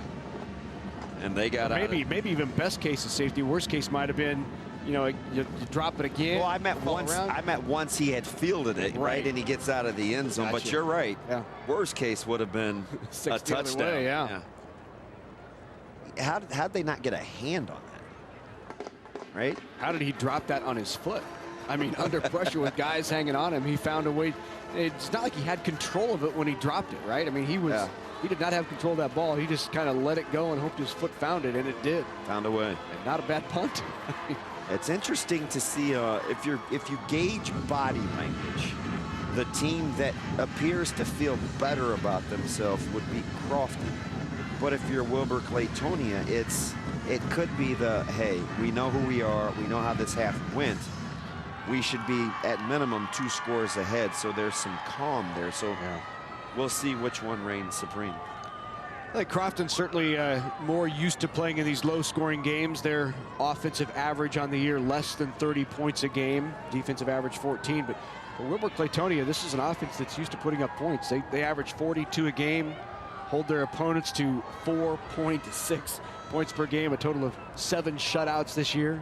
Yeah, see, that's the thing. You wonder psychologically if they understand that it's, you got to go play to play. It's not about what you've done, what you're used to. It's about where you're at in the moment. And if they can do that, they should be fine and give themselves a chance to win this thing. But like I said, Crofton probably the more battle-tested of the 2 in terms of having to show a little bit more moxie. Well, Crofton won the toss to start the game. They deferred, so they will get the ball to start here in the 3rd quarter. So Kicking it deep will be Josh Kalkor for Wilber-Clatonia, number 6, who had an opportunity to give them a 3-point lead, just sailed about, maybe 2 feet wide on a 28-yard try. Can they get something in the return game in here to help them kind of already get a good start to that field position battle? Back deep will be Noah McFarland. Grant Rogge is back there as well, along with Tanner Crosley. It'll be a little squib kick after about the 35.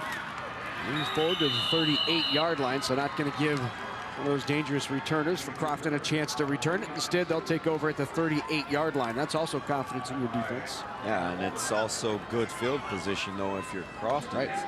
It's almost like there's that pretend crowd on the field, right? I mean, Wilber-Clatonia ran 24 of their 33 plays in Crofton's side of the field. Yeah. Right, so it's kind of like looking over the horizon, 38-yard line. We get 60% of the plays in the first half will run in the other team's side of the field, and yet we're at 0-0. That is an oddity.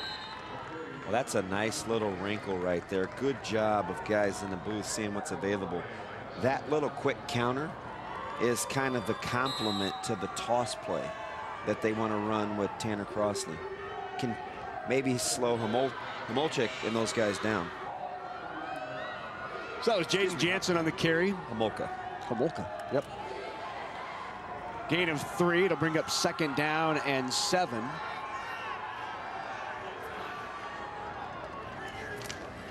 Toss goes to Crosley. Crosley leans forward. A flag comes in, and that's going to back up the Warriors. Yeah, that's Gavin Oliver drawing that hold. Holy cow. Well, I mean, just a handful. I think that's going to be on Poppy.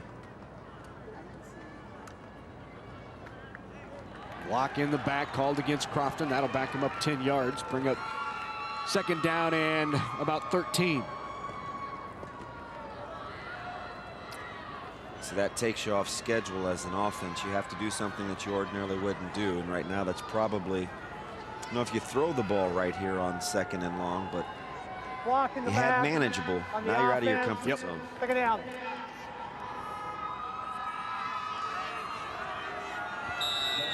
So the spot foul marked off 10 yards. 2nd down now for the Warriors. There's that counter again with the quarterback keep. Jansen leans forward for a gain of 4 yards.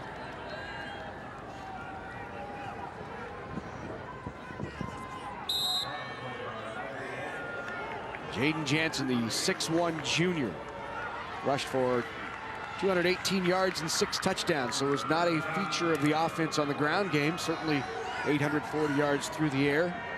Ground game was really left to Poppy and Crosley, as well as McFarland and Rogge. Ball is batted down and incomplete. That's a good job of getting on that. I think that's a lateral. No, they did call it a lateral. You're right. How about the athleticism along the D-line? They won't have the luxury of instant replay, so they'll talk as a crew. Yep. That's a good job of figuring it out as a whole. Solid work. That is a lateral. He throws that thing from the 36 and backward. You're right. It's going to be on about at least the 35, 34 and a half pre-deflection. Good call to the naked eye. Well, and a good heads-up play to get on that. Don't take any chances. It'll bring up 4th and 22. So in to kick it away is Noah McFarland.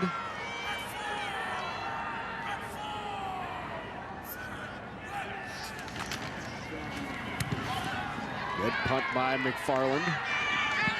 Waved away and takes a terrific Crofton bounce, and this will roll down inside the 30 down to the 28-yard line. Nice kick by McFarland.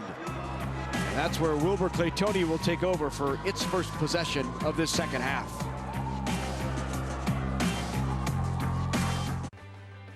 Participating in Nebraska high school activities has taught me about teamwork.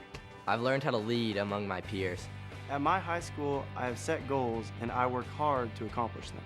I like to run on my cross country team. It makes me feel good about myself. The Nebraska School Activities Association providing opportunities in 25 activities in our 303 high schools. NSAA activities, the other half of education. We buy smartphones. We buy clothes. We buy game consoles and TVs, tickets to movies, concerts, and sporting events. It's kind of funny. We buy all these things to make us happy, when really, all we need is each other. A place where we can all connect and get away for a while. Wouldn't that be nice? Back at Memorial Stadium here in Lincoln, no score in this Class C2 title game between the Warriors and the Wolverines. First possession of the second half for Wilber-Clatonia. Keep by the quarterback, Tanner Sand, and Sand has some room down that far sideline. Sand still on his feet out past midfield. There's a flag on the play, and out of bounds at the 35-yard line, but this might be coming back. Poppy looks like he got spun around. I don't know if it was due to a hold, but there's the quarterback run game, which by just the sheer numbers is going to be there for the taking if Wilber-Clatonia wants to stay with it. So spot foul will likely just reset and make it first down and 10. It was a spot foul right at the line to gain marker. Yeah, it was on the back side. I don't know if that was on Jansen. Looked like Homolka did a good job on Poppy.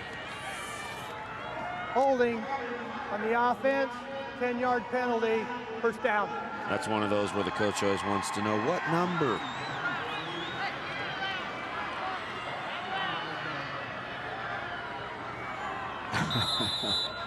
So first down and 10, they'll reset. But it wipes out a 40-plus yard gain by Tanner Sand. Sand will keep it, same play, kicks it to the outside. He's got some room. I think they saw the same thing we saw in the first half. That it's such a short corner by design with a 2x2 set, and Sands is a good enough athlete to get there. And let's see if they got him on a horse collar. I think they're going to. Fortunate to get his legs out of there again. He's kind of like Gumby with that long body. Nothing's gotten stuck yet. Good on that young man. So they'll wave it off. So that's a good job of the officials getting together and say, I think you got the jersey, maybe not the horse collar. Yeah, pretty impressed with this crew, right? Because there are things that happen live. You don't have the luxury of instant replay. You're making a snap decision, and there's good conversation and dialogue out there. That's an outstanding job by this crew. So a gain of 6 on the play by Tanner Sand will bring up second down and 4. Got numbers to the trips here if they want it. Sand keeps it again. Nice step through by Sand and a first down on the carry by Tanner Sand. I see it. I don't know if our viewers at home can get the full picture, but when you go with that trip set and Crofton will match it with their 3, you have 8 for 8 in the box. That means a body on a body, and if their best player who's free is better than your best free player, it yields positive yards. It's a good design. You can count the people in the box. There's 8. Chervany in the backfield along with Sand. Takes the give again, and Sand will keep it himself. Sand with more room, tripped up after a first down. Nice carry and nice drive here by Tanner Sand. Yeah, I almost feel bad for those watching at home that might have called into Wilber-Clatonia. No, I'm just kidding. But in the second quarter, when we said in the when they were at the 20, the quarterback run game was going to be there for the taking if they wanted it.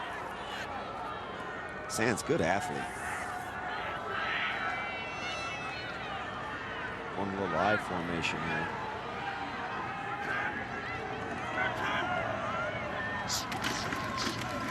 On the reverse, here's Brudge again, and Brudge on his feet, and a nice drive here by the Wolverines. That's 4 consecutive plays of 10 yards plus. Yeah, if you're at the buffet line, this is all you can eat, right? They've shown you gun, 2x2, 3x1 sets. Then they get in tight with a wing and get in the I formation. That's a lot for a defense on one drive.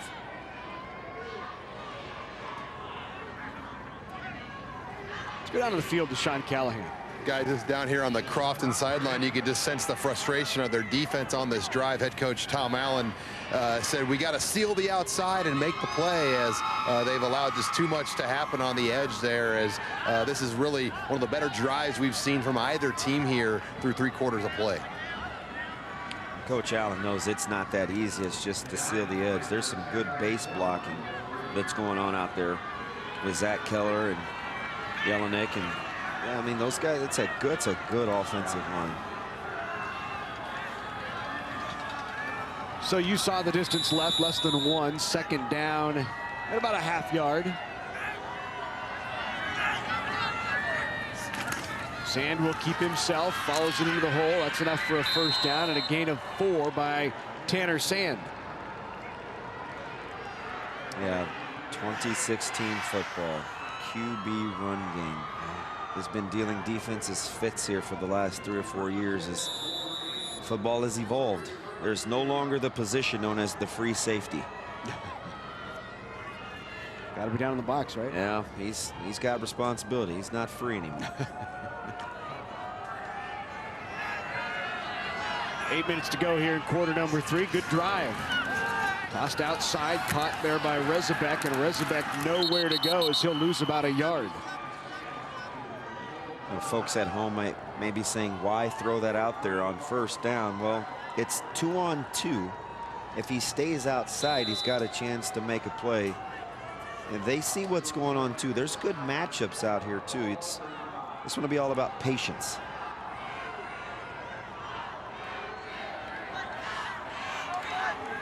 It's a loss of 1 on the last play. 2nd down for the Wolverines. Sand goes back to the run game. Keeps it himself, looks for the outside. Nice gain of about 5 yards. That'll bring up 3rd down and 6. Is that Gavin Oliver at right tackle? Because that block right there. It is. It's just a big boy block by a big kid who's out there wanting it a whole lot. I mean, hop on his back. That's called removal. I'd come back to it. Now, they might come the other way here. Same concept. As you see Crofton now kind of make the adjustment, they're putting their defense in what we'd call probably a wide 9. Some still use the 7. He's kind of off away from the line of scrimmage. Now, what you do, though, when you widen is you leave yourself vulnerable to being hit off tackle. So we'll see if Sand stays inside. On they flip-flop DNs. They're going to the strength here. They want 72 to hunker down against it. I think you might see quarterback run game bottom of the screen. The toss inside to Brose. Brose with a nice carry, steps through, still on his feet inside the 10, and Brose in there for the touchdown. Wolverines are on the board. Little Norm Chow on that series. One of the great offensive coordinators in all of college football at one point. The full complement of offense. They show you think quarterback run the game. They get you with the shovel, same action. And there's Bruh. We've been waiting for Brush to kind of have his impact. He showed flashes early. Good open field running. Remember, we talked about it. He's always getting vertical, too, falling forward. That's an outstanding drive if you're a Wilber-Clatonia fan. Falkworth knocks through the extra point, and the Wolverines on top now, 7-0 as they take their first opportunity here in the 2nd half and take it the distance on the carry by Brudge. If you're Crofton, you're thinking to yourself, now that's got to be about all we can see. Right, that was the full complement of offense. Sometimes you just tip your hat. Well, there's a look at the senior. Yep. 5'11", 175, playing both ways. 29-yard touchdown grab by Bryce Brudge. This Wilber-Clatonia team, they've been good for a while, just haven't had an opportunity in key moments to make the plays and win the games to get them here to Memorial Stadium. 3 consecutive years, Wilber-Clatonia has had unbeaten regular seasons. Last year, they lost a tough one in the semifinals to Columbus SCOTUS. Said they learned a lot from that game, went back, looked at tape, rededicated themselves in the offseason. So many times it's those tough losses when you think you have a team that can get there that motivate you the following season. Yeah, a ton of tradition and some proud alumni. It's Coach Lamerson, head coach at Kearney. There you go. Is a former Wilber-Clatonia grad. I'm sure he's proud as he's on the verge of rebuilding that program in Kearney, doing good work. Little squib kick goes off of the defender, and there will be a scrum for it. No call yet by an official. Warriors say they have it, but we'll wait for the official call as they unpile it. And it is indeed Crofton's ball. Well, how good do you have to feel about your defense to yield that kind of field position by design? Yeah. Takes the good hard hop. It's a tough ball to field. That popped up right off the face mask, didn't it? Yeah, good hustle. It was anybody's ball for a while. So let's see if Crofton can answer here. Big drive here for the Warriors in quarter number 3. 6.5 to go before the end of the third. Keep that time by Crosley, who's in there taking a few snaps at quarterback. So they move Crosley up to the quarterback to run that counter. Hey, you see that little crease that happens behind the little pin block? It's you have to hit it so quick because Wilber-Clatonia recovers so well. You can tell they're very gap sound in terms of stopping the run. Just not a lot to be had. So again, Tanner Crosley is under center. Right behind him is Poppy. Not much there, and that interior line shut that down before it could even start. And there's your guy again, Gavin Oliver, just blowing it up inside. Yeah, he's absolutely relentless.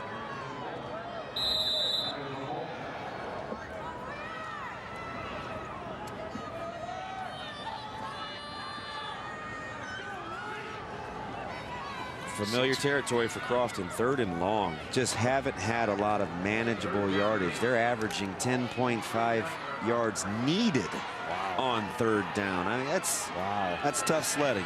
So 3rd and 7 here. Crack statistician. That's what you get with these broadcasts. You get great camera work. Yeah. You get good statisticians. And you occasionally get a good play-by-play guy. Well, we got lucky today. Matt Smith's the best in the business. I'm telling you right now. So so what you're telling folks is whenever you say something that sounds halfway intelligent, it comes from Matt. Right. All right. He's feeding the beast. Let's go down to the field to Sean Callahan. Hey, Damon, you were mentioning famous Wilber-Clatonia alumni. You can't forget Dana Altman. Dana Altman might be the pride of Wilber, Nebraska, and the legendary Check Day celebration. I've never been to it, Larry. I'm sure you've been to Check Days. Absolutely. I've heard many stories, and if the Wilber-Clatonia guys Wolverines could win this game, I can only imagine what this year's Check Day celebration will be like. I don't know if you heard, but they have beer at Check Days. Is that what they do? Yeah, that's a mandatory attendance right there. 7-zip, Wilber-Clatonia on top here. Big 3rd and 7. Looks downfield. Boy, great job defensively, but a flag comes in. It'll be called on Brush going over the back. I thought that was timed well and got a hand on the ball, but officials saw it differently. Yeah, bang playing. Brush not complaining much. Might just have really good self-control. He was raised right, but didn't give you the appearance of the body language that he felt like it was a bad call. Oh, that's tough. Bang. Those guys have been so sharp today. As an officiating crew, you'd like to think that they were right on this one as well. Earn the benefit of the doubt. So that'll give some momentum to the Warriors here. Gives them a 1st down and 10 inside of Wolverine territory down to the 45-yard line. Back under center is Jaden Jansen. Poppy right behind him. Little flip there again to Crosley, and Crosley with a gain of 2 or 3. Stick with that game. You heard Tom Allen say at halftime, we're going to continue to do what we do. Now the drive has only yielded about 23 or 24 net yards, but in real lifetime, it's been an eternity if you're Crofton's defense after the drive that Wilber-Clatonia just yielded. So, or just had, excuse me. So it's a good a momentary answer right now by Crofton because you didn't go 3 and out and you possessed the football.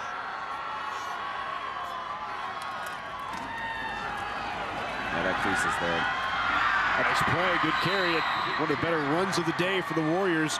Jaden Jansen with the first down. I like the design. All right, we talk about complement plays, and it's the complement to the toss. He shows you toss action, the kick out by Poppy. And if Jansen's just a little patient, it will open up. He can't rush it. It's a feel kind of deal because the crease will be there just by the sheer design of the play. Very nice companion play to the toss action that they like to show. Now they could still come back and run trap now off of that with the fullback.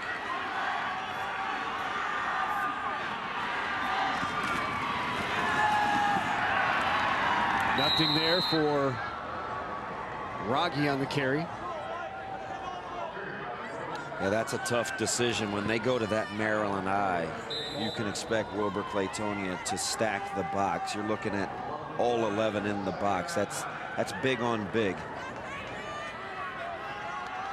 Be hard to make money that way if you're Crofton, but you have to show it to keep folks honest. No gain on the play, brings up 2nd down and 10. Right back to that Maryland eye again. Jansen will take a timeout. Well, they're covering up the guards. It's a big boy front.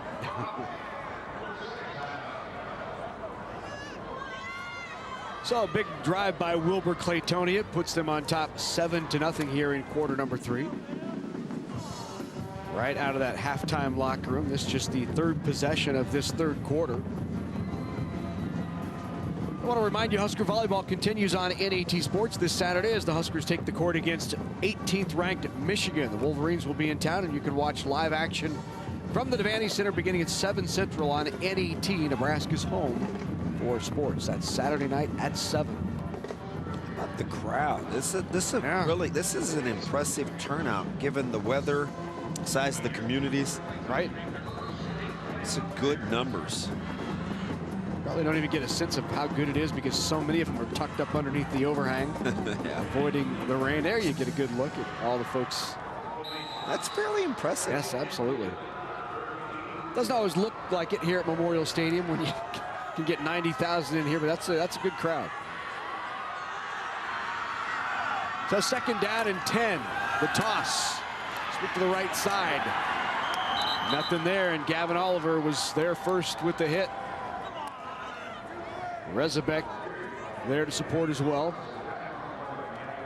D-line really does a good job of keeping their pad level down and using their hands. They almost strike you first as a defensive line.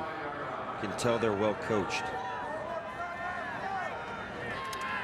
Coach Allen put it on his offensive line at Crofton. Yep, they got to answer the dinner bell here. 3rd down and 11. Motioning out of the eye. Has a man downfield, and it's going to be picked off. Intercepted by Brudge. Brudge on his feet. The far sideline. He's got some room here. One man to beat. Brudge breaks another tackle out of the 45-yard line. A terrific return on the interception by Bryce Brudge. Well, he's got that circle button on the joystick down pat, doesn't he? He loves the spin move. He had the corner route. Jansen had the corner route wide open. I don't know if we can see behind. Brudge makes the play. You'll see Rogge. Oh, wasn't Rogge, but 24 was open right underneath the passing route, and he underthrows. Is that McFarland? And Brudge going the other way. Good athlete in the open field. There's the circle. Excuse me. And almost stepped out of this one. Yeah, a great hustle by Poppy to get back down there, who came out of nowhere. I thought it was just one man, Jansen, to beat. He spun Jansen, and here comes Poppy to make the play. So now an opportunity to open this up for the Wolverines. They have the ball back in Warrior territory. Now, if you're Crofton, you're not going to panic just yet. Still a 1-score game. You've played good defense. See if you can. If you can't generate a turnover here, you at least get a stop, give your offense a chance. You keep this within 1 possession, you've always got a chance. A playmaker can make a play. 2 scores, and it starts to get a little bit hectic. Trips to the left.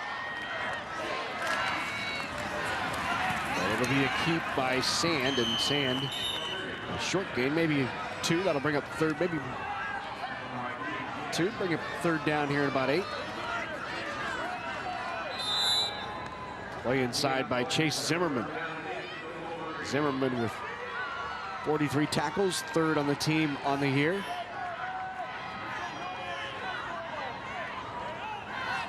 Trips again, but to the boundary, so you're not going to get the kind of spacing you want to the field if you're Wilber-Clatonia.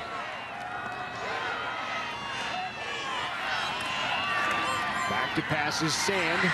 And roll back to his left, has some room. Closing fast, but leans forward. A nice gain by Tanner Sand, and that'll shut up a 4th down at about 2 or 3 yards in Warrior territory. Likely an opportunity to go for it here on 4th. What the fitness from Sands. Well, it's in good shape. He's carried the football a ton. He's taken his good share of hits. He just keeps playing a little bit of Timex. That's 4th and manageable here. 4th and that's a good 3, maybe 4. Timeout will be taken here by head coach Lynn Juergens on 4th down. That was an impressive last scoring drive by Wilber-Clatonia. The Wolves took over in their own territory, and they went to the quarterback run game, Damon. Yeah, that's Sands. Doing it with his legs and not his arm this time. You see a lot of green and daylight. A lot of that is by formation. A nice little end around. Well done here to Brush. Then the backbreaker, the little shovel pass. Brush getting the daylight. Great balance. And that gave the Wolverines the 7-0 lead here with 43 seconds to go in the 3rd, and now driving once again and facing a big 4th down and 3. Every bit as big for the Crofton Warriors here. Needless to say, a huge potential stop if you're Crofton. Try to quell the momentum, at least momentarily. Again, give your offense a chance. Coach Allen talked about seeing if one of those creases could open up for them.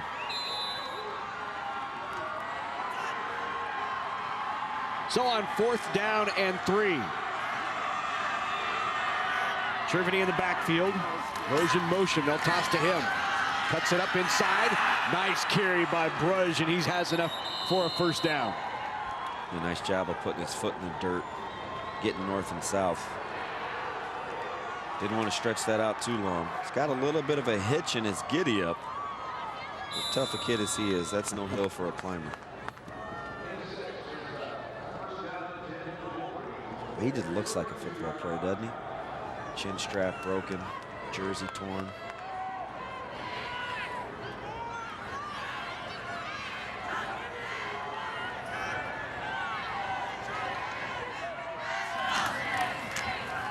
Sand dropped from behind. Nice play on the backside by Poppy. Poppy's been active. Ethan Poppy, 5'8", 200-pound junior. Yeah, real instinctive player, too. 3 quarters are done here in the Class C2 state championship game. Wilber-Clatonia on top, 7-0. Whether it's spring planting, fall harvesting, or just a drive across the state, soy biodiesel helps a diesel-powered engine operate in a demanding job. Soybean oil from Nebraska soybeans makes biodiesel a renewable fuel that's also environmentally responsible. The soybean checkoff plays a major role in supporting the use and availability of biodiesel. The Nebraska Soybean Board, growing opportunity from the ground up. High school's almost over. What's next? I mean, what are my choices? I want to find something I love, so I can make a life for myself. And then I can give back.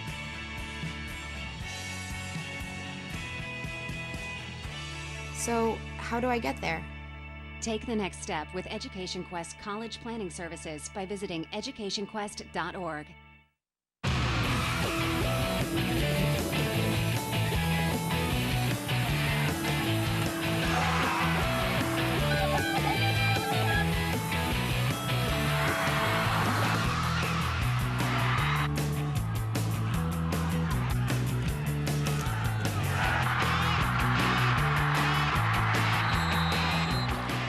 defense and just enough offense for Wilber-Clatonia as they lead as we head to the fourth quarter, 7-0. First ever trip here to Memorial Stadium for the Wolverines, and looking for the school's first ever state football championship. And they've got a drive going right now. 2nd down and 11. Broge again. That end around on the left side. Gain of 2 or 3 will bring up 3rd down. That's great pursuit from Crofton. Because Broge is kind of a heavy, what I would call a heavy runner. For his size, he's constantly falling forward, moving the pile. But Crofton, tremendous pursuit. That's 3 helmets to the football on sweep action. So 3rd down and 8 here in 4-down territory for the Wolverines. Again, another 3rd and long here. Crofton's going to give themselves a chance. Quarterback keeps. Sand again. Sand very near a 1st down. He'll come up a yard or 2 short, but inside the 25. Gunther with the tackle. Stop me if you've seen this movie before. 3rd and long for Wilber-Clatonia. They get 6-7, put themselves in position for 4th and shorts. They've had success here converting. 100 yards rushing on the day for Tanner Sand. 22 carries, 100 yards. And a nice day running the football for Tanner Sand. It is. And Wilber-Clatonia will take another timeout on the 4th down. Yeah, Coach Juergens really wanting to make sure of this play call. He gets the sense with a conversion here, the game is shortened tremendously. We talked about Wilber-Clatonia having not been down here to Memorial Stadium, having not won a state championship. There's some of those in the area of Wilber and Clatonia that'll tell you that back in 1923, Damon, they went undefeated, outscored their opponents 300-6, and they were really kind of the state champs that year. That's a pretty good memory for a 6-year-old. That's right. Let's go down well done. Let's go down the field, Sean. Guys, just being down here on this Wilber-Clatonia sideline, Lynn Juergens, a very composed head coach, and you get the sense his team's that way. This Wilber-Clatonia sideline, very businesslike, very composed in their demeanor. You just haven't really seen any real big swings of emotion, even when things got tough for them at times here today. Just they kind of are right where they want to be at this point. So 4th down and 2. Offsides, good hard count, drew them offsides. If there was no movement offensively, it will be encroachment against the defense, and this will be a 1st down for the Wolverines. Anything you can do, I can do better. Encroachment on the Crofton defense. got Wilber-Clatonia to do the same thing in the 1st half. Yep. So big penalty there, and that will give a 1st down to the Wolverines, and now they get to continue to work on the clock and try to make this a 2-touchdown lead. That's an unfortunate play for Mybom because he's played really well. I know he's not happy.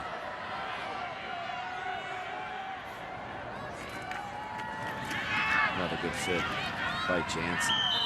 Jansen fills that up, the middle linebacker.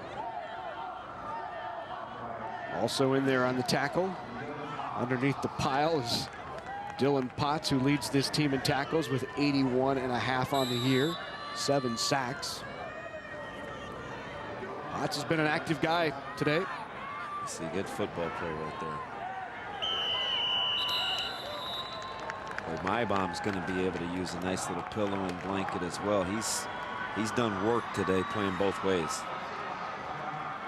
Well, if you love watching Nebraska high school championships on NET, we certainly appreciate you watching. And with your generous donation to NET, you help us produce more than 200 hours of sports programming each year. So show your support by joining the NET Sports Partners Club at $10 a month.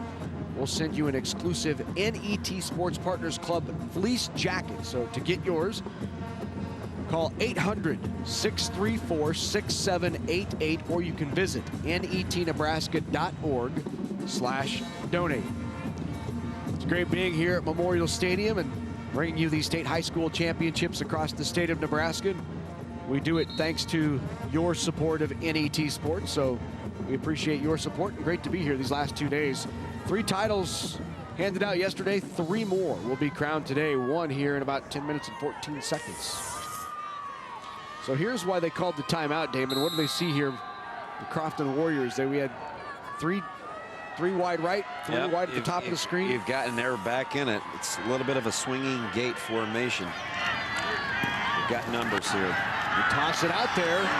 Kept on his feet by Rezabek, and Rezabek down near a first down. He scooped that up off the ground if that was complete. Yeah, they're a little bit misaligned. You always want to play with leverage. We've seen a couple of those formations.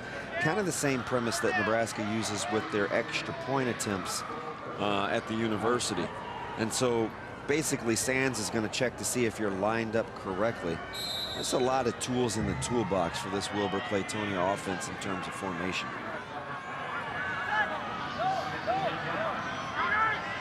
So 2 to the short side here at the top of the screen, and now in motion goes Grudge. It'll be a keeper by Sands, and Sands gets the first down to the 5-yard line. That will set up 1st and goal for the Wolverines. He's moving as well in the 4th quarter as he was in the 1st, which is that's pretty impressive given the shots that he's taken. But look at this wall. Homolka just removing people. If Sands gets on his hip early, that's an easy 6. We're pretty impressed with Wilber-Clatonia up front.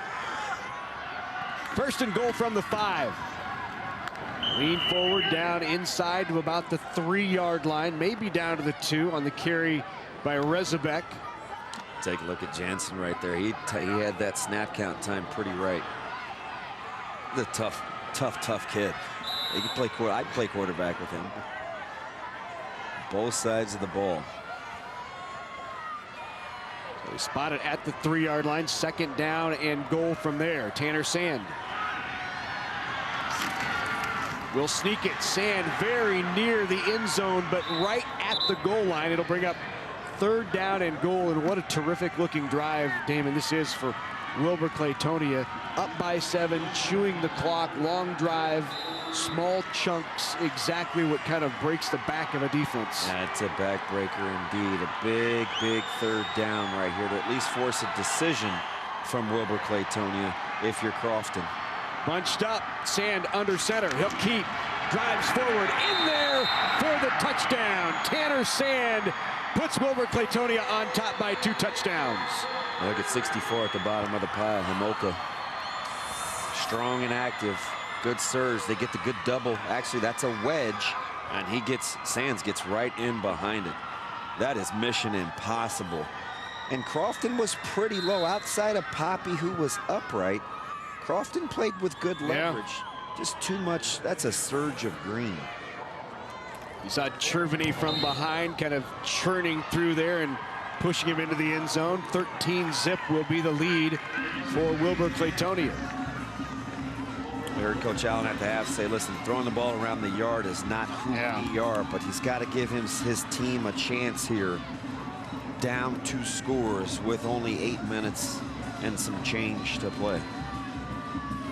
Pretty impressed with that coach's demeanor right there. Coach Jurgens. It's a calm, cool customer. Coach Jurgens has been at Wilber-Clatonia for 9 seasons, has a 69-16 record. Trying to make it 70-16 and a state championship. He was an assistant for 4 years prior to taking over the head coaching job. Graduate of Beatrice High School, was the quarterback back in 1991 for Beatrice. I knew we were roughly about the same age. Yeah. I called him the other day. I think he teaches computer. He said he was right in that area when they moved from Class A down to B and was still in Class A. And he said, we weren't very good competing against those Class A schools. So we never had a chance to come down here. He'd also been a head coach prior to going to Wilber-Clatonia as well. So a little squib kick, still on the ground and still loose. And I believe that the Warriors got on top of it. Well, they always make it eventful, don't they? And it seems like it's about the same starting field position. That's 3 in a row where they've been at 37 or 36 yard line. They've got that hop down to Pat, the big second hop. dealing Crofton fits. Yep. So here go the Warriors trying to get something done here on offense. They've just been largely ineffective here most of the day. In fact, their longest drive, Damon, 29 yards. That was their last drive, and 15 of those yards came via the penalty. Yeah, we started the show talking about Wilber-Clatonia's defense, and they haven't disappointed. Well, screen out into the flat. There's Crosley. Well-designed play, and Crosley with a gain of about 3 or 4. Well, they could come back to that same play at the bottom of the numbers and get Raggi with the same concept. He's wide open here at the bottom. Jake Ullman with the tackle there out in space. 2nd down and 7 now after the gain of 3. Somebody's got to make a play here. Allen in space, maybe Raggi, maybe Crossley. Got to get the ball into some daylight. Jansen will keep it. Dives forward out past the 45 to about the 46-yard line. That'll bring up 3rd down and short. Now you kind of like that philosophy if there's 17 minutes and 41 seconds left, but there's 7. And so you have to move quickly if you're going to keep the ball between the tackles.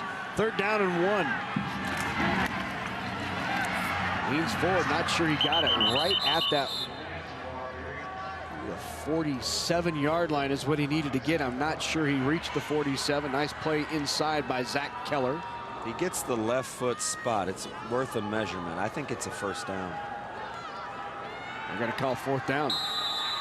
Had to get to the 47, and the ball is right at the 46-yard line. 4th and 1. Big play here for Crofton. I'd have to ask for a measurement on that one. That is right there.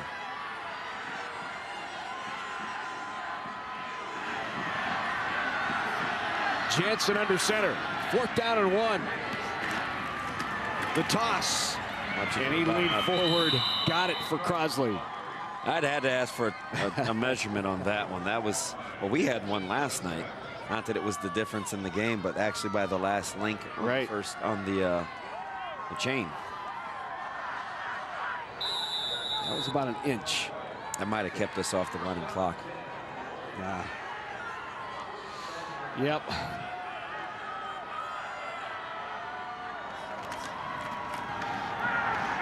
Throw back to the quarterback wide open and just over his head of Raggi trying to connect with Jansen. He had him. Oh boy, one of those days for Crofton. Well designed, had Jansen coming free. Half-back pass right back to him. I just let him a little too much. Heck of an effort from Jansen. Well, you know what you're getting with number 8. Yeah, absolutely. 12 seniors on this Crofton team who've really led the way throughout the season. Provided great leadership for some of the younger players. Ripped down to the backfield. Guess who? I'm going to go with 51. Gavin Oliver.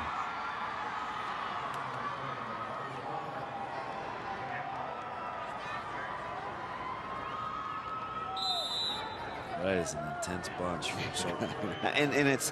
They spring that business demeanor, like they're just ready, standing over the ball, ready to go.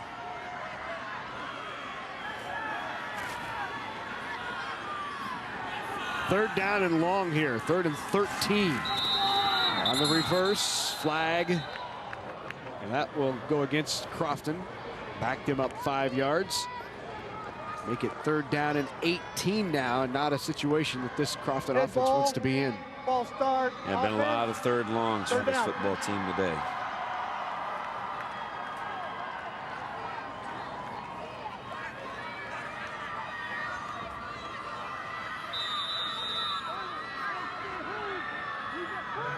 So Noah McFarland will come in with the play on 3rd down and 18.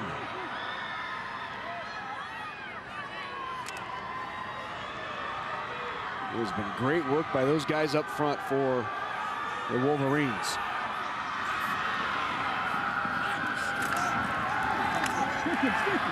Double move, throws it out there. Good job to knock it away by Grudge. Thought he was going to add to that interception total. He saw that throwback the whole way. 4th down and 18.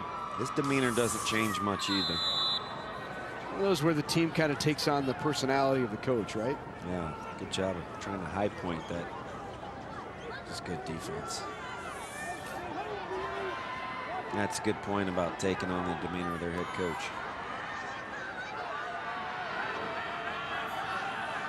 So 4th down and 18 from the 39-yard line. Back to throw is Jansen, and he is dropped in the backfield.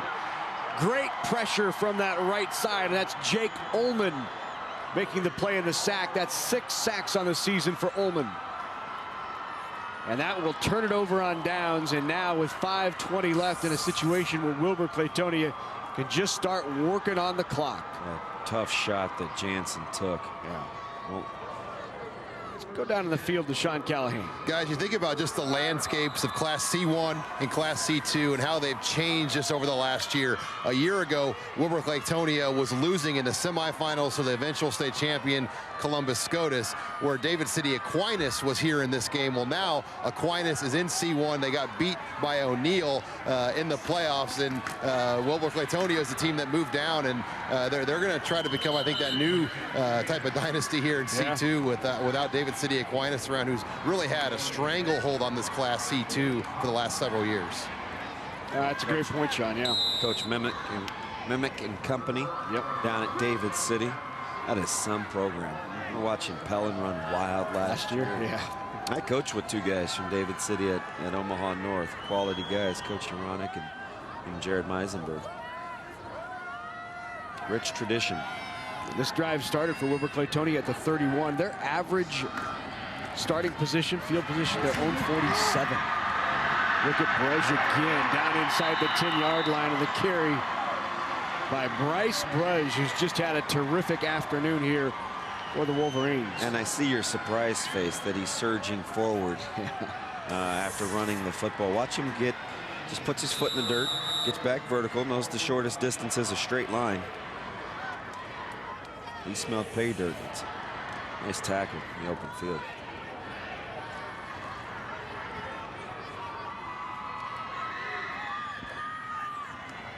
How about this set? Hit you with a little diamond now. We haven't seen that yet.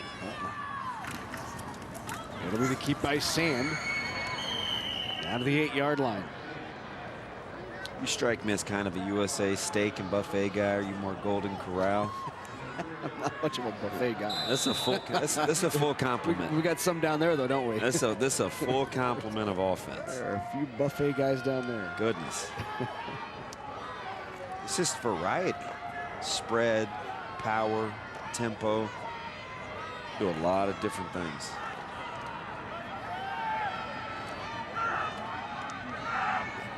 Unbelievable. What a play. Direct snap back. And Rezabek takes it inside the 5 down to the 3. Sands doesn't even look back over his shoulder. No. Rezabek comes up. Unbelievable. Watch this again. He's just gonna, that's technically in motion, but he's going like he's talking to the coach. Direct snap to Rezabek. Well, I tell you, my bomb is playing his tail off. Inside, yes he is. I mean, that's a tough double he had to take on. Derek Mybom, number 67 for Crofton, the 6'1", 255 senior. Diving near the end zone and touchdown right on the goal line. Sand again with the touchdown. It's almost surgeon-like. It's just an offensive procedure that they're performing. A lot of pressure on a defense late in the game. You haven't had much time of possession if you're Crofton. It's kind of imposing their will here down the stretch. Kalkworth to try the extra point, knocks it right through. Josh Kalkworth gives them a 22-0 lead. 5 plays, 31 yards, very methodical, and a 3-yard touchdown run by Sand.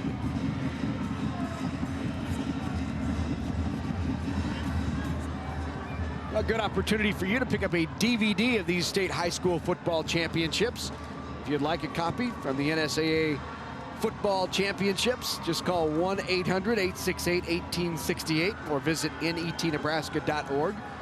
$19.95 plus shipping and handling. You can relive all the excitement from this year's championships for years to come. I know, Damon, you were on the sideline last night for the Class A game. Got an up-close and personal look at Jalen Bradley. Probably dreamt about him last night, I would imagine. But talk about his ability, his skill level. There's a lot of talk today about, is he Nebraska caliber type back? Yeah, it wasn't a dream. Those were nightmares. He's the guy that kept me up for about 10 days in terms of preparation. He's outstanding. He's good in small spaces. He's got good short area burst. He gets to top end speed quickly, but his vision is outstanding. He has pace and feel. He's a tremendous player, and he's a Power 5 running back, no question. No question. A lot of speculation if he gets the grades taken care of. He has some work yet there to do with yet to take the ACT and also some classwork that he might get an offer from this school right here in Lincoln. Talked to a couple of folks close to this program, and had that been in order after Friday Night Lights this summer, he would have had an offer. Really? Yeah, he's outstanding. And he's a good kid. But Friday Night Lights is Nebraska's program that he came down and went through, and apparently he showed up really well with Friday Night Lights. Extremely likable. So here's Crofton with the ball now. Flag inside, a good carry there by McFarland, but fatigue has set in. That was a flat-out grab there on the backside.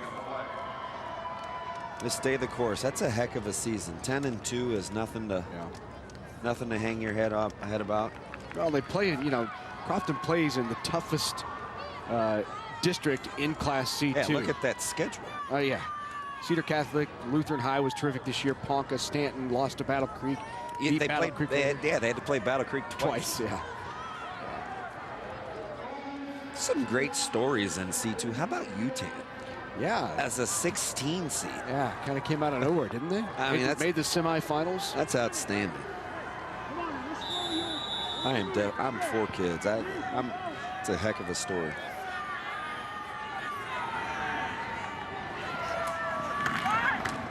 The give inside.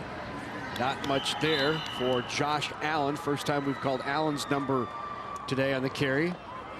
I thought he might see some more time in the conversation we had with Tom Allen. Thought that Josh Allen might get a few carries today. He has 15 for 155 and 2 TDs on the year.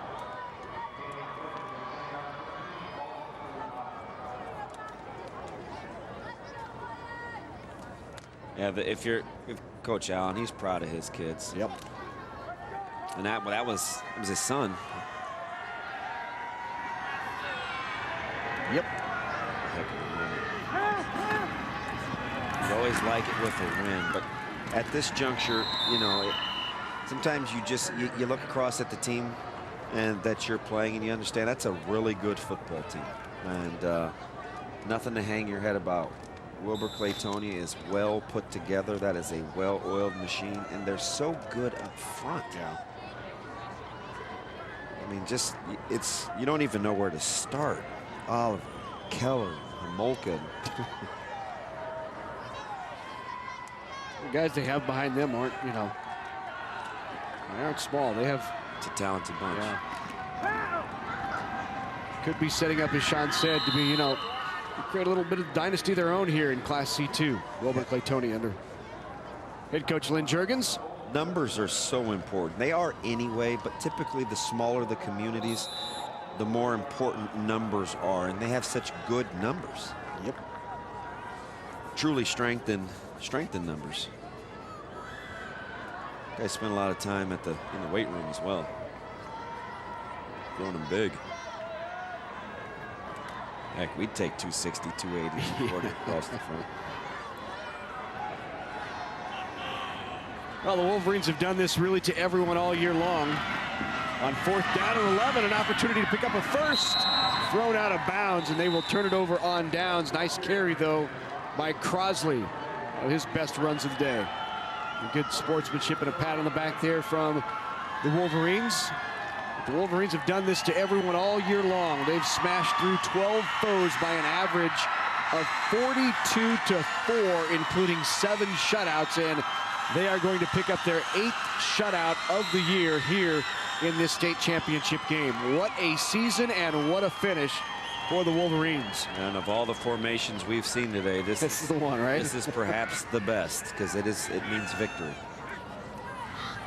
He takes a knee, and that will do it. For the first time in school history, Wilber-Clatonia has won a state championship.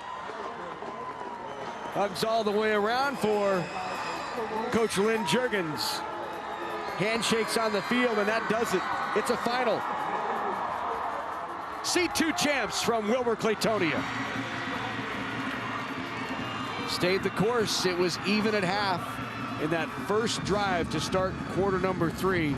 They go the distance of the field, take the lead, and don't look back. Just a complete football team. Offense, defense, special teams. I mean, hey, if you want to be picky, maybe let them down a little, but I tell you what, complete football team. So that'll do it here at Memorial Stadium in Class C2. Your champs, Wilber-Clatonia. When we come back, medal and trophy presentations for both teams. Stay with us. You have many options to gather information, but when it comes to in-depth, thoughtful reporting on Nebraska news, your best option is NET News. Turn to NET News for our daily Signature Story as we examine important issues from state government to education to the arts and beyond. Listen to NET News Signature Story weekdays on NET Radio and online at netnebraska.org/news. NET News. There's more to the story. I have never thought about buying Elvis on velvet. Great art is the final analysis of the quality of the work, and that can come from someone who's untrained or trained. Folk art is considered much of it to be great art. The new season of Nebraska Stories begins January on NET. Hi, I'm Larry Putney. Sports fans tell us that NET brings Nebraska together through coverage of high school and college athletics. Contributions from nearly 1,000 Sports Partners Club members make possible more than 200 hours of sports throughout the year. Members receive invitations to special events like tailgates, sports speakers, and live productions. And you can join the Sports Partners Club by visiting netnebraska.org. Sports partners like you put the action in NET Sports.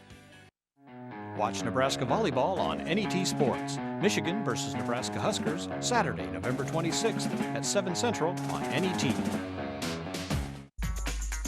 Coverage of the 2016 NSAA High School Football Championships on NET is made possible in part by the Nebraska Soybean Board, Education Quest, the Nebraska Public Power District, the Aurora Cooperative, the Nebraska Tourism Commission, and Constellation.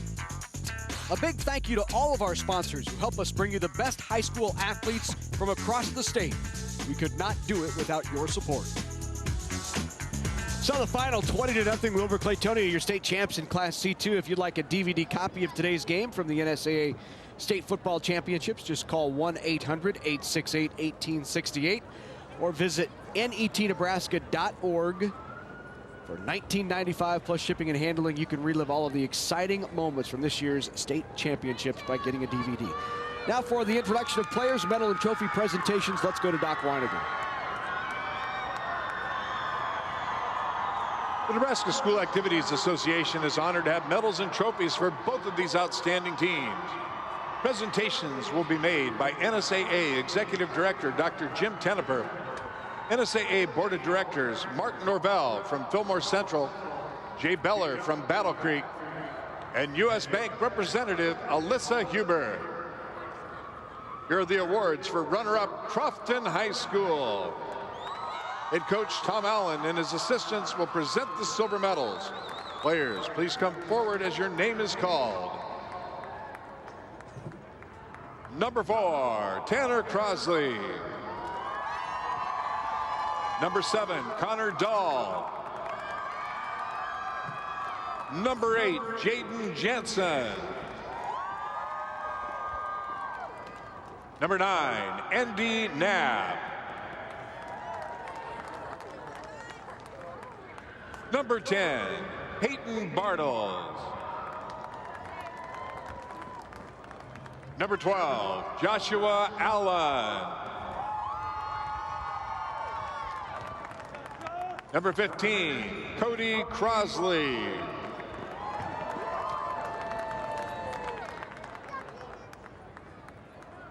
Number 20, Dylan Hoffman.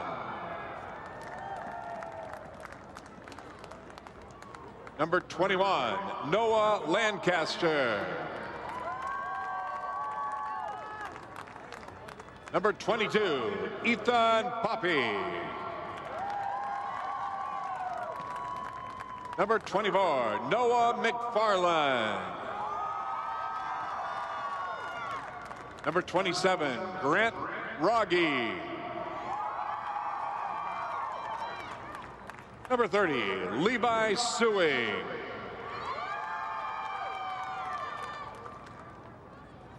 Number 32, Justin Potts. Number 33, Levi Honeywell. Number 40, Connor Bronsroth. Number 47, Tyler Potts.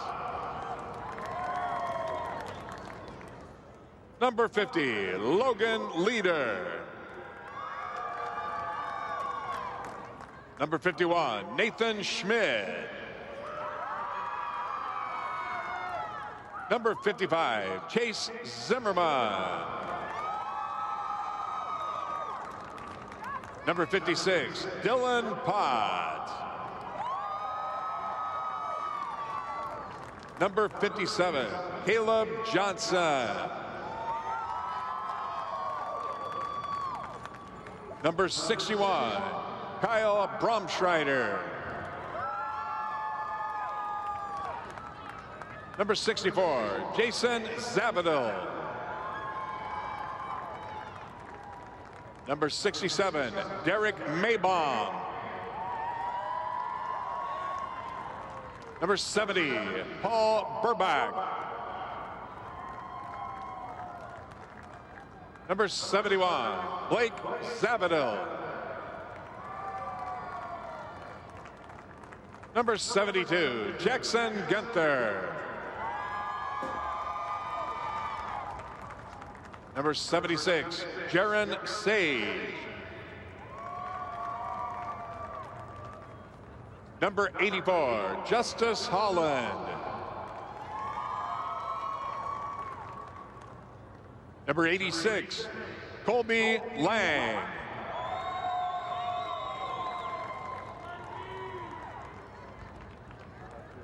And now for these outstanding athletes in their school, here is the 2016 NSAA Class C2 State Football Runner-Up Trophy.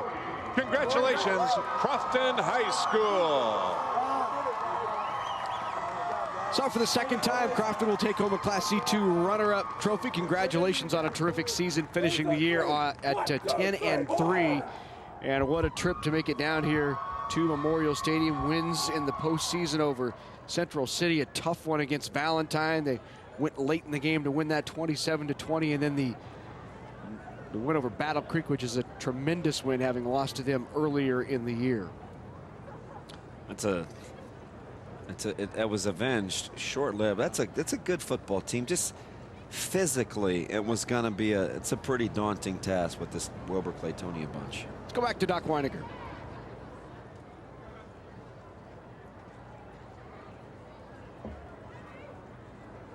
And now to the champions from Wilber-Clatonia High School.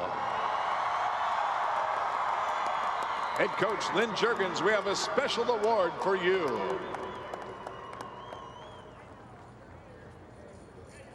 Now Coach Juergens and his assistants will present the gold medals. Players, please come forward as your name is called. Number 1, Andrew Troutman. Number 2, Tanner Sand. Number 3, Michael Polia. Number 4, Trenton Holly. Number 6, Joshua Colquarv. Number 7, Noah Jacobson. Number 8, Mitchell Whittington. Number 9, Bailey Tompkins. Number 10, Bryston Davis. Number 11, Colton Rezabag. Number 12, Connor Schmidt. Number 15, Bryson Mack. Number 20, Kyle Wanick. Number 21, Bryce Brush. Number 22, Cooper Bays. Number 23, Joseph Kubicek. Number 24, Tad Moldenauer. Number 27, Brian Adbadi Martinez. Number 30, Tyler Rezabag. Number 32, Caleb Codes. Number 33, Mason Zimmerman. Number 40, Jacob Ullman.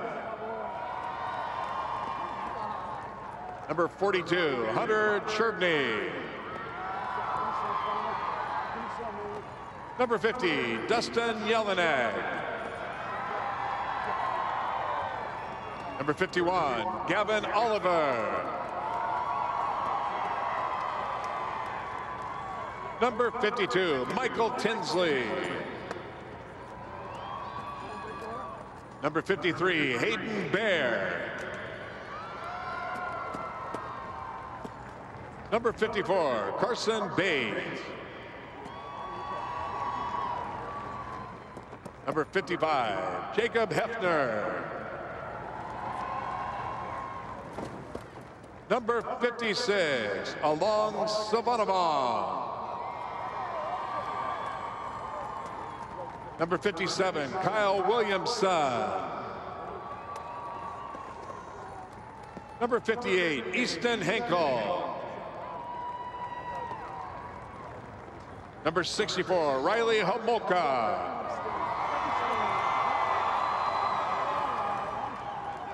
Number 66, Bradley Pomeisel. Number 68, Brendan Hooper. Number 72, Colton Johnson. Number 73, Eric Escobar. Number 74, Trevor Voshnicka. Number 75, Tyler Hooper. Number 76, Nathan Thompson. Number 77, Zach Keller. Number 78, Braden Whittington. Number 80, Caden Davis. Number 84, Taylor Schlottick. Number 88, Spencer Thompson.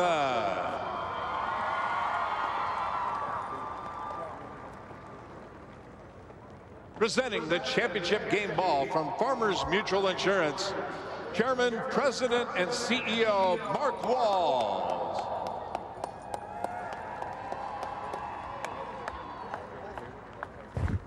And now for these outstanding athletes and their school, here is the 2016 NSAA Class C2 State Football Championship Trophy. Congratulations, Wilber-Clatonia High School. So congratulations to the C2 champs, first ever for the communities of Wilber and Clatonia, and that school, what an outstanding feeling to take home. That'll have a special place in the trophy case, no doubt, the first ever title.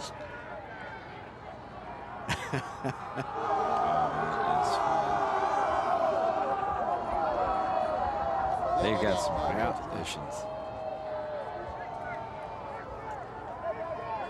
Let's go down to the field to Sean Callahan. Guys, I'm with the victorious head coach, Lynn Juergens. Coach, first of all, congratulations. First state championship here at Wilber-Clatonia. You guys have been close at the C1 level. You get it done year one here in C2. Yeah, it seems like it's been a long haul for us, but yeah, we finally got here where we wanted to, and then the kids got it done today. It's pretty special. What do you like? What did you like about this group? You know, they've gone undefeated 3 straight regular seasons and just had something about them, but what about this group brought them over the edge this season?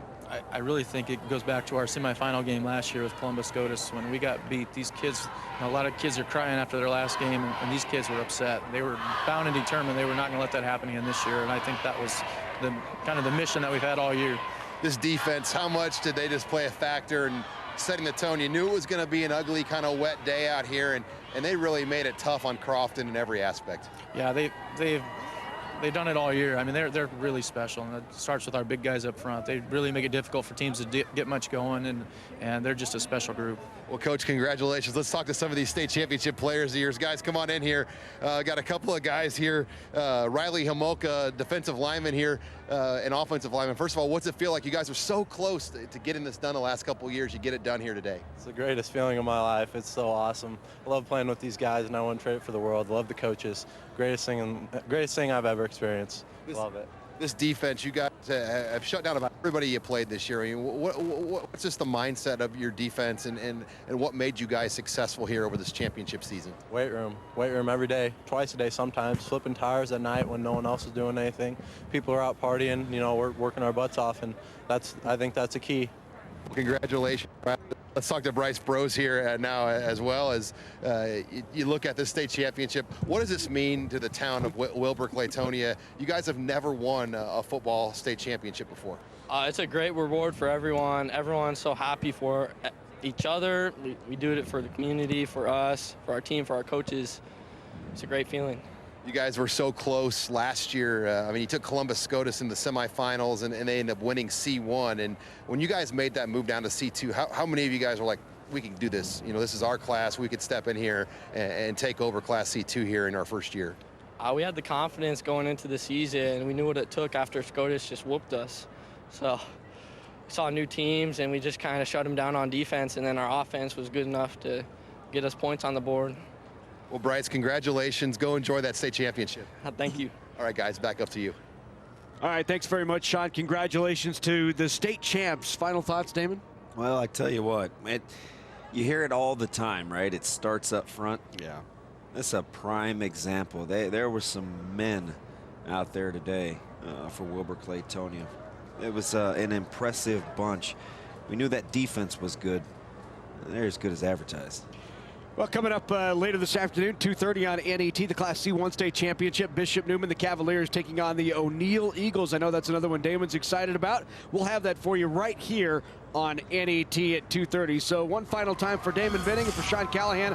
I'm Larry Putney for our entire NET Sports production crew. Thanks so much for joining us. We'll see you later this afternoon back here on NET.